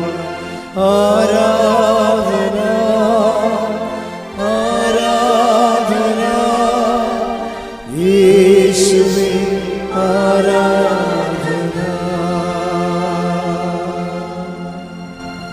അപ്പോൾ ഈ ബർത്തിമേവൂസിനെ സംബന്ധിച്ചിടത്തോളം നസറായന യേശുവാണ് കടന്നു പോകുന്നതെന്ന് അവൻ ചോദിച്ച് മനസ്സിലാക്കി. ആരാണ് ഈ കടന്നു പോകുന്നതെന്ന് അവൻ ചോദിച്ചു. അപ്പോൾ ആൾക്കാർ പറഞ്ഞു നസറായന യേശുവാണ് കടന്നു പോകുന്നത്. ലൂക്ക 18:35-36. ലൂക്ക 18:35-36. അവൻ ജെറീക്കോയെ സമീപിച്ചപ്പോൾ ഒരു കുരുടൻ വഴിയരികിലിരുന്ന് ഭിക്ഷയാചിക്കുന്നുണ്ടായിരുന്നു. ജനക്കൂട്ടം കടന്നു പോകുന്ന ശബ്ദം കേട്ട് കരികിലപ്പുറത്തുള്ള ശബ്ദം കേട്ടപ്പോൾ എന്താണ് സംഭവിക്കുന്നതെന്ന് അവൻ അന്വേഷിച്ചു. നസ്രായനായ യേശു കടന്നു പോകുന്നു എന്ന് അവർ പറഞ്ഞു. അതാണ് വിഷയം. ഒരു കരികിലയുടെ സ്വരം കേട്ടതാണ് വിഷയം. പക്ഷെ അവൻ ചോദിച്ചു വാട്ട് ഈസ് ഹാപ്പനിങ്. ഇപ്പം നിനക്ക് ജപ്തി നടപടി വന്നാണ് വിഷയം അല്ലേ? നിനക്ക് കല്യാണം ഉറച്ചിരുന്ന കല്യാണം തലേ ദിവസം, ഇപ്പം അടുത്ത ആഴ്ച മനസ്സമ്മതമാണ്, ഈ ആഴ്ചയിൽ ആ കല്യാണം പോയി. അപ്പോൾ അയ്യോ കല്യാണം പോയി ഞാൻ തൂങ്ങിച്ചാകുമെന്നല്ല പറയേണ്ടത്. എന്താണ് സംഭവിക്കുന്നത്, ആരാണ് കടന്നു പോകുന്നത്. ഒരു അനുഭവങ്ങളിലും ചോദിക്കണം എന്താണ് സംഭവം. കാര്യം നീ ക്രിസ്തുവിനെ കണ്ടെത്താനും തിരിച്ചറിയാനും വേണ്ടി ചില അടയാളങ്ങളാണ് നമുക്ക് ആദ്യം കേൾക്കേണ്ടത്. കരികിരപ്പുറത്തൊരു സ്വരമേ കേട്ടുള്ളൂ ബർത്തിമേവൂസ്. അവൻ കുരുടനാണ്, എല്ലാം മനസ്സിലാക്കാനുള്ള കഴിവില്ല. അതുപോലെ നമുക്കും ചില ആൾക്കാർ പറയും ചക്കയാണോ അച്ഛാ ചുരന്ന് നോക്കാനൊക്കെ ചോദിക്കത്തില്ലേ. നമുക്ക് എല്ലാം കാണാനുള്ള കഴിവില്ല, പക്ഷെ കടന്നു പോകുന്ന സ്വരം കേൾക്കാം. അപ്പോൾ അവൻ ചോദിച്ച് മനസ്സിലാക്കും വാട്ട് ഈസ് ഹാപ്പനിങ്. അവൻ പറയണ കർത്താവ് കടന്നു പോകുന്നു. പിന്നെ ഇവൻ്റെ ലക്ഷണം മാറി. അവൻ്റെ ആ സ്വരത്തിൽ കടന്നു പോകുന്ന ഉടമസ്ഥൻ്റെ പേരവൻ കേട്ടു. എന്താ അവൻ കേട്ടത്? നസ്രായനായ യേശുവാണ് കടന്നു പോകുന്നത്. അപ്പം യേശു ആരാണെന്ന് അവനെ അറിയാം. എന്താണ് അവൻ പ്രാർത്ഥിക്കും, എന്താണ് അവൻ്റെ വിശ്വാസം അവൻ പ്രഖ്യാപിക്കും. എന്താ പറയണത്? യേശുവേ ദാവീദിൻ്റെ പുത്ര. എന്താണ്? ദാവീദിൻ്റെ വംശത്തിൽ നിന്നായിരിക്കും ലോകത്തിൻ്റെ രക്ഷകൻ വരാൻ പോണതെന്ന് അവനെ അറിയാം. അതുകൊണ്ടാണ് യേശുവേ ദാവീദിൻ്റെ പുത്രൻ എന്നെ രക്ഷക എന്നാണ് വിളിക്കണത്. ലൂക്ക 18:38. ലൂക്ക 18:38. അപ്പോൾ അവൻ വിളിച്ചു പറഞ്ഞു ദാവീദിന്റെ പുത്രനായ യേശുവേ എന്നിൽ കനിയണമേ. അത്രയേ ഉള്ളൂ സംഭവം. അവൻ രക്ഷക എന്ന് വിളിച്ചു. ക്രിസ്തുവിനെ എന്ത് വേണമെന്നൊക്കെ വിളിക്കാം. സാമൂഹ്യ പരിഷ്കർത്താവെന്ന, ചരിത്ര നിയന്താവെന്ന, അതൊന്നും വർക്കൗട്ട് ചെയ്യത്തില്ല. ക്രിസ്തുവിനെ വിളിക്കേണ്ട ഒരു വിളിയേ ഉള്ളൂ. എന്താണ്? രക്ഷക. അത്രയേ ഉള്ളൂ, രക്ഷക. അപ്പം അതുകൊണ്ട് തന്നെ എപ്പോഴും എന്നിട്ട് എന്താണ് പറയുന്നത്? രക്ഷക എന്ന് വിളിച്ചു കഴിഞ്ഞിട്ട് പിന്നെന്താ പറയണത്? എന്നിൽ കനിയണമെന്നാണ് ചോദിക്കണം. എന്നിൽ കനിയണമേ. അപ്പോഴെന്താ പറയുക? യേശു അവിടെ നിന്നു അവനെ വിളിക്കാൻ ആജ്ഞാപിച്ചു. ഇപ്പം വിളിക്കുമ്പോഴെന്താ സംഭവിക്കുന്നത് വെച്ചാൽ ഇവൻ വിളിക്കുന്ന സമയത്ത് ഇവർ കാര്യം ചെയ്യുന്നുണ്ട്. എന്താണ്? വളരെ കൃത്യമായി ചെയ്യണ രീതി, വളരെ ശ്രദ്ധയോടെ ചെയ്യേണ്ട കാര്യമാണ് ഈ ബർത്തിമേവൂസ് ചെയ്യണത്. എന്താണ്? വിളിച്ച ഉടനെ ആൾക്കാർ വന്ന് പറഞ്ഞു നീ വിളിച്ചതാണ്, ഈശോ അവിടെ നിൽക്കുന്നുണ്ട്, നിൻ്റെ വിളി കേട്ട് നിന്നോ, നിന്നെ തിരിച്ച് വിളിക്കണമെന്ന് പറഞ്ഞു. തിരിച്ച് വിളിക്കണമെന്ന് പറഞ്ഞോടുകൂടി ഇവൻ ചെയ്തത് എന്താണെന്നറിയാവോ? അത് ഭയങ്കര സംഭവമാണ്. അപ്പം ചിന്തിച്ചു പോകും. ഇവൻ്റെ ഈ പുറംകുപ്പായം എടുത്ത് അവൻ എറിഞ്ഞു കളഞ്ഞു. പുറംകുപ്പായം എടുത്ത് എറിഞ്ഞു കളഞ്ഞു. ക്രിസ്തുവിനെ സ്വീകരിക്കാനുള്ള ഏറ്റവും നടപടിക്രമങ്ങളെന്ന് പുനരുദ്ധാനം ചെയ്ത യേശുവിനെ സ്വീകരിക്കാനുള്ള ഏറ്റവും നല്ല നടപടിക്രമങ്ങളാണ്. കാരണം ഇവൻ്റെ ഈ മുഖത്തിലെ വിയർപ്പും അതുപോലെ തുപ്പലും ഒക്കെ ഇങ്ങനെയുള്ള കുറേ സംഭവങ്ങളും ഈ പുറംകുപ്പായം കൊണ്ടാണ് ആൾക്കാർ അഡ്ജസ്റ്റ് ചെയ്ത് കളയണത് തുടക്കമൊക്കെ. അപ്പം അതുകൊണ്ട് ഇതത്ര നല്ല തുണിയല്ല, ബാക്ടീരിയയൊക്കെ ഉള്ള പൊല്യൂട്ടഡ് ആയിട്ട് സംഭവമാണ്. ഈ സാധനം ഇവൻ എടുത്ത് എറിഞ്ഞ് കളയും. എന്നിട്ടാണ് ഇവൻ ക്ലീനായിട്ട് കർത്താവിൻ്റെ മുമ്പിൽ പോയി നിൽക്കണത്.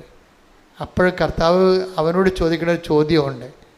എന്താണ് ആ ചോദ്യം? എന്താണ്? വായിച്ചേ.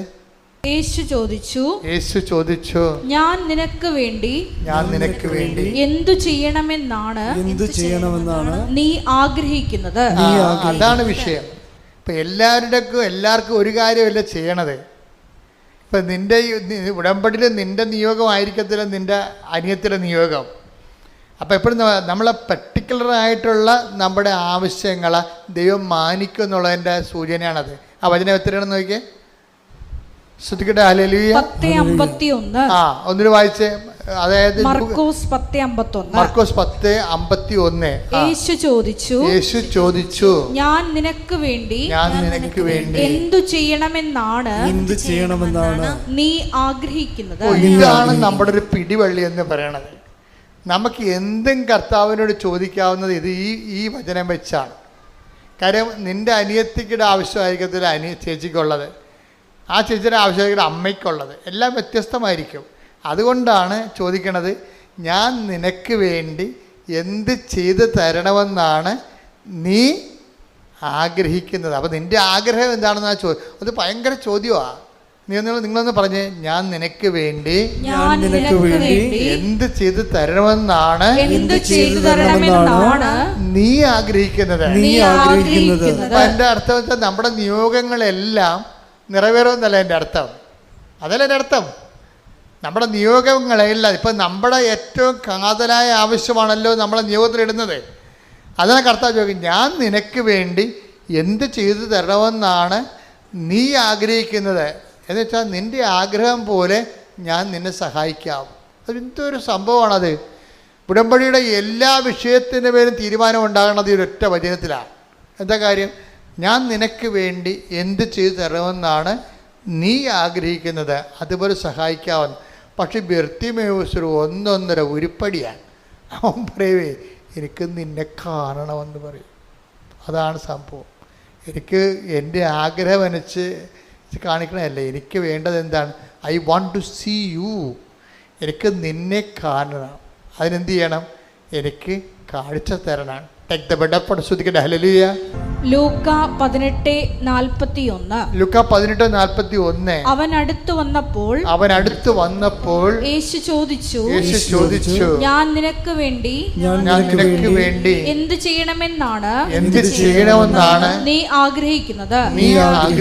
അവൻ പറഞ്ഞു, കർത്താവേ, എനിക്ക് കാഴ്ച വീണ്ടും കിട്ടണം. അപ്പം പണ്ടുണ്ടായിരുന്നതാണ്, പിന്നെ പോയി. ഇപ്പം എന്താവും പറയണത്? ബേസിക്കായിട്ട് അവൻ പറഞ്ഞത് എന്താണ്? എനിക്ക് എന്താഗ്രഹത്തേക്കാൾ വലുതാണ് I want to see you. എനിക്ക് കാഴ്ച കിട്ടിയിട്ട് ആദ്യം കാണാൻ പോണ ആരെയാണ്? നിന്നെയല്ലേ. അതാണ് വിഷയം. അപ്പോൾ നിങ്ങളെ ഓരോ കാര്യം ഉടമ്പടി എഴുതിയിടുമ്പോഴും ആദ്യത്തെ നിയോഗം എന്തായിരിക്കണം? കർത്താവേ, എനിക്ക് നിന്നെ അറിയണം. ഒന്ന് പറഞ്ഞേ, കർത്താവേ, എനിക്ക് നിന്നെ അറിയണം, എനിക്ക് നിന്നെ സ്നേഹിക്കണം, നിന്റെ സാക്ഷിയായി ജീവിക്കണം,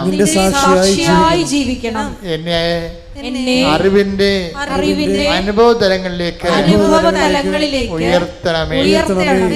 പ്രൈസ് ദി ലോർഡ്. ഈ സാക്ഷിയായി ജീവിക്കാമെന്ന് പറഞ്ഞാൽ മാത്രമേ കാര്യം. ഇപ്പം നമ്മൾ 10:41 വായിച്ചില്ലേ? ആർക്കാണ് ദൈവത്തിൻ്റെ അടയാളം കിട്ടണത്? സാക്ഷികൾക്കാണ് കിട്ടണത്.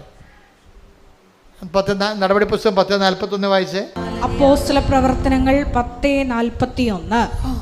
എല്ലാവർക്കുമല്ല സാക്ഷികളായി ദൈവം മുൻകൂട്ടി തിരഞ്ഞെടുത്ത ഞങ്ങൾക്ക് മാത്രം. 10:40. എന്നാൽ ദൈവം അവനെ മൂന്നാം ദിവസം ഉയർപ്പിക്കുകയും പ്രത്യക്ഷനാക്കുകയും ചെയ്തു. എല്ലാവർക്കുമല്ല സാക്ഷികളായി ദൈവം മുൻകൂട്ടി തിരഞ്ഞെടുത്ത ഞങ്ങൾക്ക് മാത്രം. ദൈവം ഈ പ്രത്യക്ഷനാക്കുന്നതും അടയാളങ്ങൾ നമുക്ക് നൽകുന്നതും ബേസിക്കായിട്ട് ആർക്കാണ്? സാധാരണ വിശ്വാസികൾക്കല്ല. പിന്നെന്താണ്? സാക്ഷികൾക്കാണ്. അതാണ് എൻ്റെ വിഷയം വരുന്നത്. അതുകൊണ്ട് തന്നെ ഉടമ്പടിയിൽ നിങ്ങൾ ഇപ്പോൾ പത്രം കൊണ്ടേ കൊടുക്കുകയാണ്. നിങ്ങൾ സുവിശേഷത്തിൻ്റെ സാക്ഷിയാകുകയാണ്. അപ്പോൾ നിങ്ങൾക്ക് പ്രത്യക്ഷീകരണത്തിൻ്റെ അടയാളങ്ങൾ കിട്ടാനുള്ള വലിയ സാധ്യതയാണ് ഈ സാക്ഷ്യം തുറന്നു തരണത്. നിങ്ങൾ ആൾക്കാർക്ക് ഭക്ഷണം കൊടുക്കുന്നവരുണ്ട്, അതുപോലെ തന്നെ ഉപവിപ്രവർത്തനം ചെയ്ത് കൊടുക്കുന്നവരുണ്ട്, നിങ്ങൾ ക്ഷമിക്കാൻ പറ്റാത്തവരോട് പോലും നിങ്ങൾ ക്ഷമിക്കുന്നവരുണ്ട്. സുവിശേഷം അനുസരിച്ച് നിങ്ങൾ ജീവിക്കുകയാണ് ചെയ്യണത്. അപ്പോഴും നിങ്ങൾ ബേസിക്കായിട്ട് എന്താ ചെയ്യണത്? നിങ്ങൾ സാക്ഷികളാകുകയാണ്. അപ്പോൾ എല്ലാവർക്കുമല്ല, പ്രത്യക്ഷീകരണത്തിൻ്റെ അടയാളങ്ങൾ ലഭിക്കുന്ന ആർക്കാണ്? സാക്ഷികൾക്കാണ്. അതുകൊണ്ട് എന്താണ് കർത്താവ് പറയുന്നത്? ഇവയ്ക്ക് നിങ്ങളാണല്ലോ സാക്ഷികൾ. Take the word of God. ശ്രുതിക്കട്ടെ. Hallelujah, hallelujah, hallelujah, hallelujah, hallelujah. യേശുവേ നന്ദി. Hallelujah, hallelujah, hallelujah. യേശുവേ ആരാധന, ആരാധന, ആരാധന. യേശുവേ നന്ദി. മഹത്വം, മഹത്വം, മഹത്വം, മഹത്വം. Hallelujah, hallelujah. അപ്പോസ്തല പ്രവർത്തനം 5:32. ഈ സംഭവങ്ങൾക്ക് ഞങ്ങൾ സാക്ഷികളാണ്. തന്നെ അനുസരിക്കുന്നവർക്ക് ദൈവം പ്രദാനം ചെയ്യുന്ന പരിശുദ്ധാത്മാവ് ഇതിന് സാക്ഷിയാണ്. അപ്പോൾ നമ്മുടെ സ്റ്റാറ്റസ് എന്ന് പറഞ്ഞാൽ എന്താണ്? ഒരു ഫെയ്ത്ത്ഫുൾ എന്ന് പറഞ്ഞ സ്റ്റാറ്റസ് ഇല്ല. ശരിക്കും പറഞ്ഞാൽ അത് വളരെ ലീസ്റ്റ് ആയിട്ടുള്ള സ്റ്റാറ്റസാണ്. ഏറ്റവും കുറഞ്ഞ ഒരു വിശ്വാസി എന്ന് പറയണത് ഒരു ഏറ്റവും വില കുറഞ്ഞ സ്റ്റാറ്റസാണ്. ബൈബിളിൽ അതിന് വലിയ ഈ ഓടയമ്പ ചെമ്പ പിശാച് അലൂമിനിയം എന്ന് പറഞ്ഞാൽ പഴയ അലൂമിനിയത്തിൻ്റെയൊക്കെ പഴയ പൊട്ടി അലൂമിനിയം കൊടുത്തിട്ട് പണ്ട് ഞാൻ ചെറുപ്പത്തിൽ പാല് മിഠായി മേടിക്കുമായിരുന്നു. അതുപോലെ വക്കുപൊട്ടി അലൂമിനത്തെ വരെ വിശ്വാസിക്കുള്ളൂ, ഒന്നും ചെയ്യാനില്ല. സ്റ്റാറ്റസ് എന്ന് പറയുന്നത്, ഫണ്ടമെൻ്റൽ സ്റ്റാറ്റസ് എന്ന് പറയുന്നത് സാക്ഷിയാണ്. ശരിക്കും ഇവയ്ക്ക് നിങ്ങളാണല്ലോ സാക്ഷികൾ. ഈ പ്രത്യക്ഷീകരണം എല്ലാവർക്കും അല്ലെന്ന് വെച്ചാൽ വിശ്വാസികൾ എല്ലാവർക്കും അല്ലെന്നാണ് അർത്ഥം. പിന്നെ ആർക്കാണ് പ്രത്യക്ഷീകരണത്തിൻ്റെ ഫലം കിട്ടിയത്? സാക്ഷികളായി തിരഞ്ഞെടുത്തവർക്കപ്പെട്ട് കാണാം. അപ്പം അതുകൊണ്ട് നിങ്ങൾ ചെയ്യുന്ന ഉടമ്പടി ചെയ്യുന്ന ഓരോ വിഷയവും സുവിശേഷത്തിൻ്റെ സാക്ഷ്യമായിട്ട് വേണം എടുക്കാൻ. നിങ്ങൾക്ക് പരസ്പര സ്നേഹത്തോടെ പെരുമാറുന്നതും ശത്രുക്കളെ സ്നേഹിക്കുന്നതും രോഗികളെ ശുശ്രൂഷിക്കുന്നതും എല്ലാം സാക്ഷ്യത്തിൻ്റെ പത്രം കർത്താവിനെ അറിയാൻ അറിയിക്കാൻ കൊടുക്കുന്നതെല്ലാം ഒറ്റ ബേസ്മെൻ്റാണ്. എന്താണ് കാര്യം? സാക്ഷികൾ.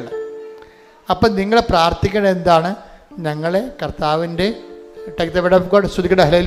ലൂക്ക 24:48 നിങ്ങൾ ഇവയ്ക്ക് സാക്ഷികളാണ്. അതായത് സാക്ഷ്യം എന്നുള്ള വിഷയത്തിന് മാത്രമേ ദൈവം മുൻഗണന കൊടുക്കുന്നുള്ളൂ. അപ്പം അതുകൊണ്ട് തന്നെ നമ്മളൊരു കേവല വിശ്വാസിയായിട്ട് ജീവിച്ച് മരിച്ചിട്ട് ഒരു കഥയുമില്ല. സാക്ഷികളാകാൻ വേണ്ടിയാണ് ദൈവം ഉടമ്പടി നിങ്ങളെ ഒരുക്കുന്നത്. നിങ്ങൾ ഉടമ്പടി പ്രകാരം ചെയ്യുന്ന ഓരോ കാര്യങ്ങളും ചെയ്യുമ്പോൾ കർത്താവെ നിൻ്റെ സാക്ഷിയാക്കിയതിന് നന്ദി പറഞ്ഞുകൊണ്ടും ഇനിയും സാക്ഷ്യം വഹിക്കാൻ കൃപയും നിലനിർത്തുമെന്ന് പ്രാർത്ഥിക്കാം. പിതാവിൻ്റെയും പുത്രൻ്റെയും പരിശുദ്ധാത്മാവിൻ്റെയും നാമത്തിൽ എല്ലാവരും എഴുന്നേൽക്കുക, സ്തുതിക്കട്ടെ. Hallelujah hallelujah hallelujah hallelujah hallelujah. യേശുവേ നന്ദി. Hallelujah hallelujah hallelujah. യേശുവേ സ്തുതി. Hallelujah hallelujah. കുരിശിന്റെ വഴിയെ നടന്നിടുവാൻ, ത്യാഗത്തിൻ വഴിയെ നടന്നിടുവാൻ, കുരിശിന്റെ വഴിയെ നടന്നിടുവാൻ, ത്യാഗത്തിൻ വഴിയെ നടന്നിടുവാൻ, അന്ത്യം വരെയും സാക്ഷിയാകുവാൻ കൃപയും ശക്തിയും പകരണമേ. അന്ത്യം വരെയും സാക്ഷിയാകുവാൻ കൃപയും ശക്തിയും പകരണമേ. ദൈവത്തിനാത്മാവേ, പരിശുദ്ധാത്മാവേ, ദൈവത്തിനാത്മാവേ, പരിശുദ്ധാത്മാവേ, ഞങ്ങളിൽ വന്നു നിറയണമേ, ഞങ്ങളിൽ വന്നു വസിക്കണമേ, ഞങ്ങളിൽ വന്നു നിറയണമേ, ഞങ്ങളിൽ വന്നു വസിക്കണമേ. പരിശുദ്ധ പരമ ദിവ്യകാരുണ്യത്തിന് ആരാധനയും സ്തുതിയും പുകഴ്ചയും ഉണ്ടായിരിക്കട്ടെ. മക്കളെ, സൗഖ്യ പ്രാർത്ഥനയിലേക്കും വീരശക്തിയുടെ ജീവിത ദുരന്ത അവസ്ഥകളിലുള്ള സഹോദരങ്ങളെ വിടുതൽ പ്രാർത്ഥനയിലേക്ക് നമ്മൾ പ്രവേശിക്കുകയാണ്. അച്ഛൻ പ്രാർത്ഥിക്കുമ്പോൾ ഞങ്ങൾ സ്തുതിച്ചുകൊണ്ടിരിക്കട്ടെ. സ്തുതിക്കട്ടെ. ഹല്ലേലൂയ. കർത്താവേ, നിന്റെ ഉന്നതമായ നാമത്തിന് സ്വസ്ഥം ചെയ്യണം. കർത്താവേ, നിന്റെ വിശുദ്ധ പൗരോഹിത്യത്തെ മഹത്വപ്പെടുത്തണമേ. കർത്താവേ, സഭയിലുള്ള സാന്നിധ്യം പ്രകടമാക്കണമേ. കർത്താവേ, 39 വർഷം ഞാൻ അർപ്പിച്ച കൃപാനയുടെ യോഗ്യതയാൽ കൃപാസനത്താറെ ജീവനോടെ പ്രത്യക്ഷപ്പെട്ട പരിശുദ്ധ അമ്മയുടെ മാധ്യസ്ഥത്തിലെ ഈ അൾത്താറയിൽ നടന്ന 10,000 ആരാധന ശക്തിയാൽ കൃപാസനം കഴിഞ്ഞ് 34 വർഷം നടത്തിയിട്ടുള്ള ലക്ഷക്കണക്കിന് അഖണ്ഡ ജപമാലയുടെ ശക്തിയാൽ അങ്ങയുടെ അവകാശമോഖര്യമാകുന്ന അങ്ങയുടെ മക്കൾക്ക് വേണ്ടി പ്രാർത്ഥിക്കാൻ കർത്താവേ. കർത്താവേ, അന്ധന് കാഴ്ച നൽകിയവനെ, കർത്താവേ, ചുവടിന് കേളി നൽകിയവനെ, കർത്താവേ, ഊമന് സംഭാഷണം നൽകിയവനെ, നിന്റെ തിരുമുറുവാർന്ന് വലതു കരം അങ്ങനെ മക്കളുടെ ശിരസ് വെക്കണമേ എന്ന് പ്രാർത്ഥിക്കുന്ന ക്യാൻസർ രോഗങ്ങൾ, കരൾ രോഗങ്ങൾ, ഹൃദയരോഗങ്ങൾ, എപ്പിലെപ്സി രോഗങ്ങൾ, പിസിഒഡി രോഗങ്ങൾ, എല്ലാ രോഗങ്ങളും കർത്താവേ ഈ നിമിഷം കർത്താവ് നിന്റെ വിശുദ്ധമായ രക്തത്താൽ സ്പർശിക്കണമേ, വിശുദ്ധമായ രക്തം കഴുകണമേ എന്ന് പ്രാർത്ഥിക്കുന്ന കർത്താവേ, യേശുവിൻ്റെ ഉന്നതമായ നാമത്തിൽ, സഭയുടെ അധികാരത്തിൽ, കുരിശിൻ്റെ അടയാളത്തിൽ, ദൈവശക്തിയാൽ മാരക രോഗങ്ങളെ യേശുവിൻ്റെ നാമത്തിൽ മാറിപ്പോകട്ടെ. ശ്രുതികട്ടെ. Hallelujah hallelujah hallelujah. യേശുവേ നന്ദി. Hallelujah hallelujah hallelujah hallelujah hallelujah. യേശുവേ സ്തുതി. ഹല്ലേലൂയ. വീണ്ടും വീണ്ടും മഹത്വപ്പെടുത്തണം. ആരാധ്യനേ, പരിശുദ്ധനേ, പരമോന്നത യേശുവേ, അണയുന്നു ഞാൻ തിരുമുൻപിലാ അറിവോടെ എന്നെ നോക്കണമേ. എൻ്റെ പ്രിയപ്പെട്ടവരെ, കുടുംബ സമാധാനം ഇല്ലാത്തവർക്ക് വേണ്ടി പ്രാർത്ഥിക്കുകയാണ്. ഭാര്യാഭർത്താക്കന്മാരെ പിരിഞ്ഞ് താമസിക്കുന്നവരെ, ഒരുമിച്ച് ജീവിക്കാൻ ആഗ്രഹിക്കുന്നവരെ, കടകമ്പോളങ്ങൾ കൊണ്ട് ജീവിതം, അതുപോലെ തന്നെ ചെറിയ ചെറിയ ഉപത്തൊഴിലുകളൊക്കെ ചെയ്തുകൊണ്ട് അന്നു വേണ്ട ആഹാരത്തിന് വേണ്ടി പരിശ്രമിക്കുന്നവരെ, അങ്ങനെ അവരുടെ ജീവിത മാർഗങ്ങൾ മുട്ടിപ്പോകുന്നവരെ, അങ്ങനെ എല്ലാവരെയും ഓർത്തുകൊണ്ട് പ്രാർത്ഥിക്കുന്ന, കർത്താവേ കുഞ്ഞുങ്ങളെ ഓർത്ത് പ്രാർത്ഥിക്കുന്ന, സ്കൂൾ കുഞ്ഞുങ്ങളെ പരീക്ഷ കഴിഞ്ഞവരെ ഓർത്ത് പ്രാർത്ഥിക്കുന്ന, അവരുടെ പരീക്ഷകളിൽ കർത്താവ് ഉന്നതമായ വിജയം കൈവരിച്ചുകൊണ്ട് അവർക്ക് ഉന്നതമായ ഭാവി വിദ്യാഭ്യാസം ഭാസ്വരമാക്കുന്നതിന് വേണ്ടി പ്രാർത്ഥിക്കുന്ന ശ്രുതികടെ കർത്താവിൻ്റെ ഉന്നതമായ നാമം. കർത്താവേ, നിൻ്റെ വിശുദ്ധ പൗരോഹിത്യത്തെ മഹത്വപ്പെടുത്തണമേ. കർത്താവേ, സഭയിലുള്ള സാന്നിധ്യം പ്രകടമാക്കണമേ. അമ്മയെ പരിശുദ്ധമ്മ ദേവമാതാവേ കൃപാസ്ഥാനത്താറെ ജീവനോടെ പ്രത്യക്ഷപ്പെട്ട പരിശുദ്ധ അമ്മയുടെ മാധ്യസ്ഥത്തിൽ കർത്താവെ, ഇപ്പോൾ പ്രാർത്ഥിക്കുന്ന ഈ ഓൺലൈനിലുള്ളവരെയും വൃത്താടത്തിരിക്കുന്നവർക്ക് വേണ്ടി പ്രാർത്ഥിക്കുന്നു, ജോലി ഇല്ലാത്തവർക്ക് വേണ്ടി പ്രാർത്ഥിക്കുന്നു, ജോലി തടഞ്ഞവർക്ക് വേണ്ടി പ്രാർത്ഥിക്കുന്നു, ജോലി നഷ്ടപ്പെട്ടവർക്ക് വേണ്ടി പ്രാർത്ഥിക്കുന്നു, പിരിച്ചുവിട്ടവർക്ക് വേണ്ടി പ്രാർത്ഥിക്കുന്നു, സസ്പെൻഷനിലായവർക്ക് വേണ്ടി പ്രാർത്ഥിക്കുന്നു, അവർ തിരികെ എടുക്കുന്നതിന് വേണ്ടി പ്രാർത്ഥിക്കുന്നു, ദൈവത്തിൻ്റെ ഭവന രഹിത ഓർത്ത് പ്രാർത്ഥിക്കുന്നു, വഴിയില്ലാത്തവരെ ഓർത്ത് പ്രാർത്ഥിക്കുന്നു, കർത്താവെ ലോൺ പാസ്സാകാത്തവരെ സംബന്ധിച്ച് പ്രാർത്ഥിക്കുന്നു, സാമ്പത്തിക ബാധ്യതകളും ജപ്തി നടപടികളും നേരിടുന്നവരെ സ്ഥിതി പ്രാർത്ഥിക്കുന്നു, കുടുംബത്തിൽ വഴക്കുകൾ, കലഹങ്ങൾ, കൊലാഹലങ്ങൾ മൂലം സമാധാനം നഷ്ടപ്പെട്ടവർക്ക് വേണ്ടി കരുത, കണ്ണീരില്ലാത്ത ചോറുണ്ണാൻ പറ്റാത്ത രീതിയിൽ വെണ്ണീരോടെ ജീവിക്കുന്നവർക്ക് വേണ്ടി പ്രാർത്ഥിക്കുന്നു. എൻ്റെ കർത്താവ് അയൽവാസികളുടെ ഭിന്നതയും രൂക്ഷമായ മത്സരങ്ങളും കാരണം സമാധാനം നഷ്ടപ്പെട്ടവർക്ക് വേണ്ടി പ്രാർത്ഥിക്കുന്നു. എൻ്റെ കർത്താവിൻ്റെ ഉന്നതമായ നാമത്തിൽ സഭയുടെ അധികാരത്തിൽ കുറിച്ചിൻ്റെ അടയാളം ദൈവശക്തിയാൽ മാർഗ രോഗങ്ങൾ തീരാ വേദകൾ യേശുവിന്റെ നാമത്തെ മാറിപ്പോകട്ടെ. ശ്രുതികട്ടെ. Hallelujah, hallelujah, hallelujah, hallelujah.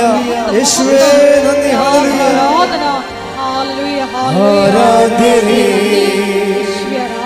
പരിശുദ്ധനേ പരമോന്നത യേശുവേ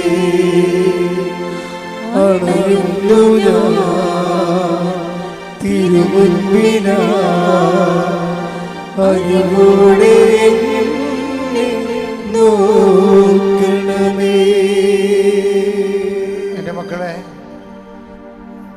വ്യത്യസ്ത യാത്രയുമായി ബന്ധപ്പെട്ട് വരുന്ന വിഷയങ്ങൾ, യാത്രാരേഖയുമായി ബന്ധപ്പെട്ട് വരുന്ന വിഷയങ്ങൾ, കോടതി കേസുകൾ, അതിർത്തി തർക്കങ്ങൾ,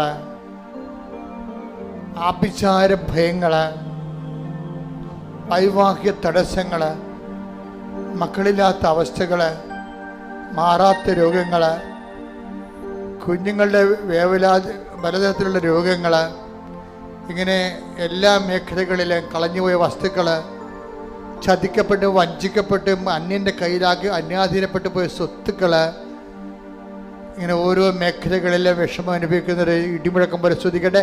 കർത്താവിൻ്റെ വിശുദ്ധ പൗരോഹിത്യത്തെ മഹത്വപ്പെടുത്തണമേ. കർത്താവ് സഭയിലുള്ള സാന്നിധ്യം പ്രകടമാക്കണമേ.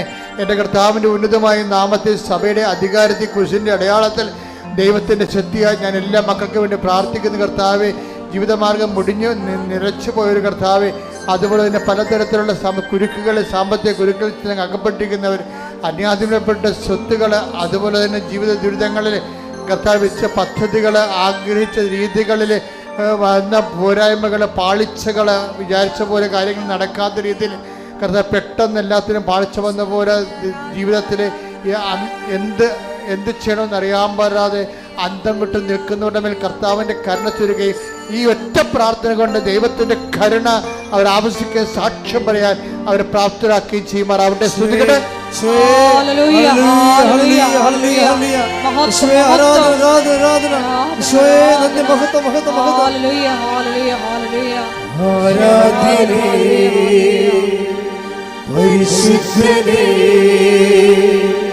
പരമോന്നത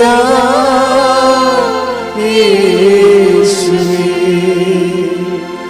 അണയുന്നു ഞാൻ തിരുമുൻപിലാ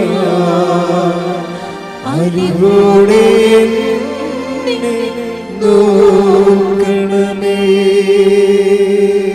എല്ലാവരും മുട്ട നിൽക്കുക. മൗനമായി പ്രാർത്ഥിക്കേണ്ട സമയമാണ്.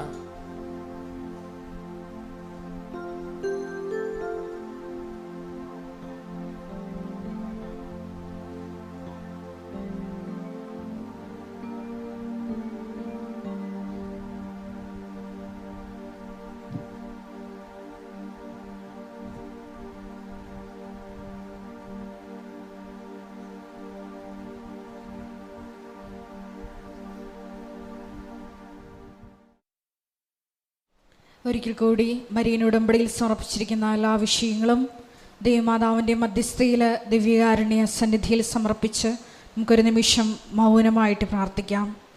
ഈശോയെ പുനരുദ്ധാനത്തിന് സാക്ഷ്യം വഹിച്ചുകൊണ്ട് ക്രിസ്തുവിനോടുകൂടി ഉയർപ്പിക്കപ്പെട്ടെങ്കിൽ അവിടുത്തെ വലതുവശത്ത് ഉപവിഷ്ടനായിരിക്കുന്ന പിതാവായ ദൈവത്തിൻ്റെ ഉന്നതത്തിലെ കാര്യങ്ങൾ അന്വേഷിക്കുവാൻ ഈ ആരാധനയിലൂടെ ഞങ്ങൾക്ക് പ്രത്യേക അഭിഷേകം നൽകണമേ എന്ന് നമുക്കൊരു നിമിഷം പ്രാർത്ഥിക്കാം. തീവ്ര വേദനയുടെ സമയത്ത് ഗത്സമനേരിൽ ഈശോ കൂടുതൽ തീക്ഷ്ണമായി പ്രാർത്ഥിച്ചതുപോലെ ഈശോയെ ഞങ്ങളുടെ ജീവിതത്തിൻ്റെ ക്ലേശകാലങ്ങളിലും കൂടുതൽ തീക്ഷ്ണമായി പ്രേക്ഷിത കാരുണ്യ പ്രവർത്തനങ്ങൾ ചെയ്ത് കൃപയിൽ നിന്നുകൊണ്ട് ദൈവശക്തി കരയേറ്റുവാൻ ഈ ആരാധനയിലൂടെ ഞങ്ങൾക്ക് അധിക അഭിഷേകം നൽകണമേ എന്ന് പ്രാർത്ഥിച്ചുകൊണ്ട് ശിരസ് നമിച്ച് നമുക്ക് ദിവ്യകാരുണ്യനാഥൻ്റെ ആശീർവാദം സ്വീകരിക്കാം.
പരിശുദ്ധ പരമ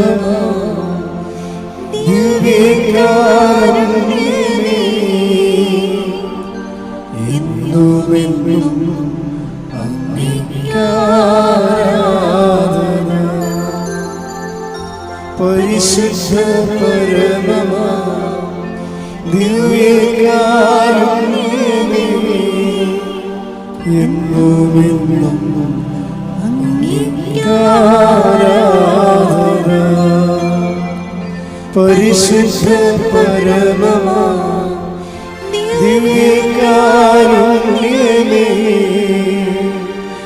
എന്നുമെന്നും അങ്ങേക്ക് ആരാധന.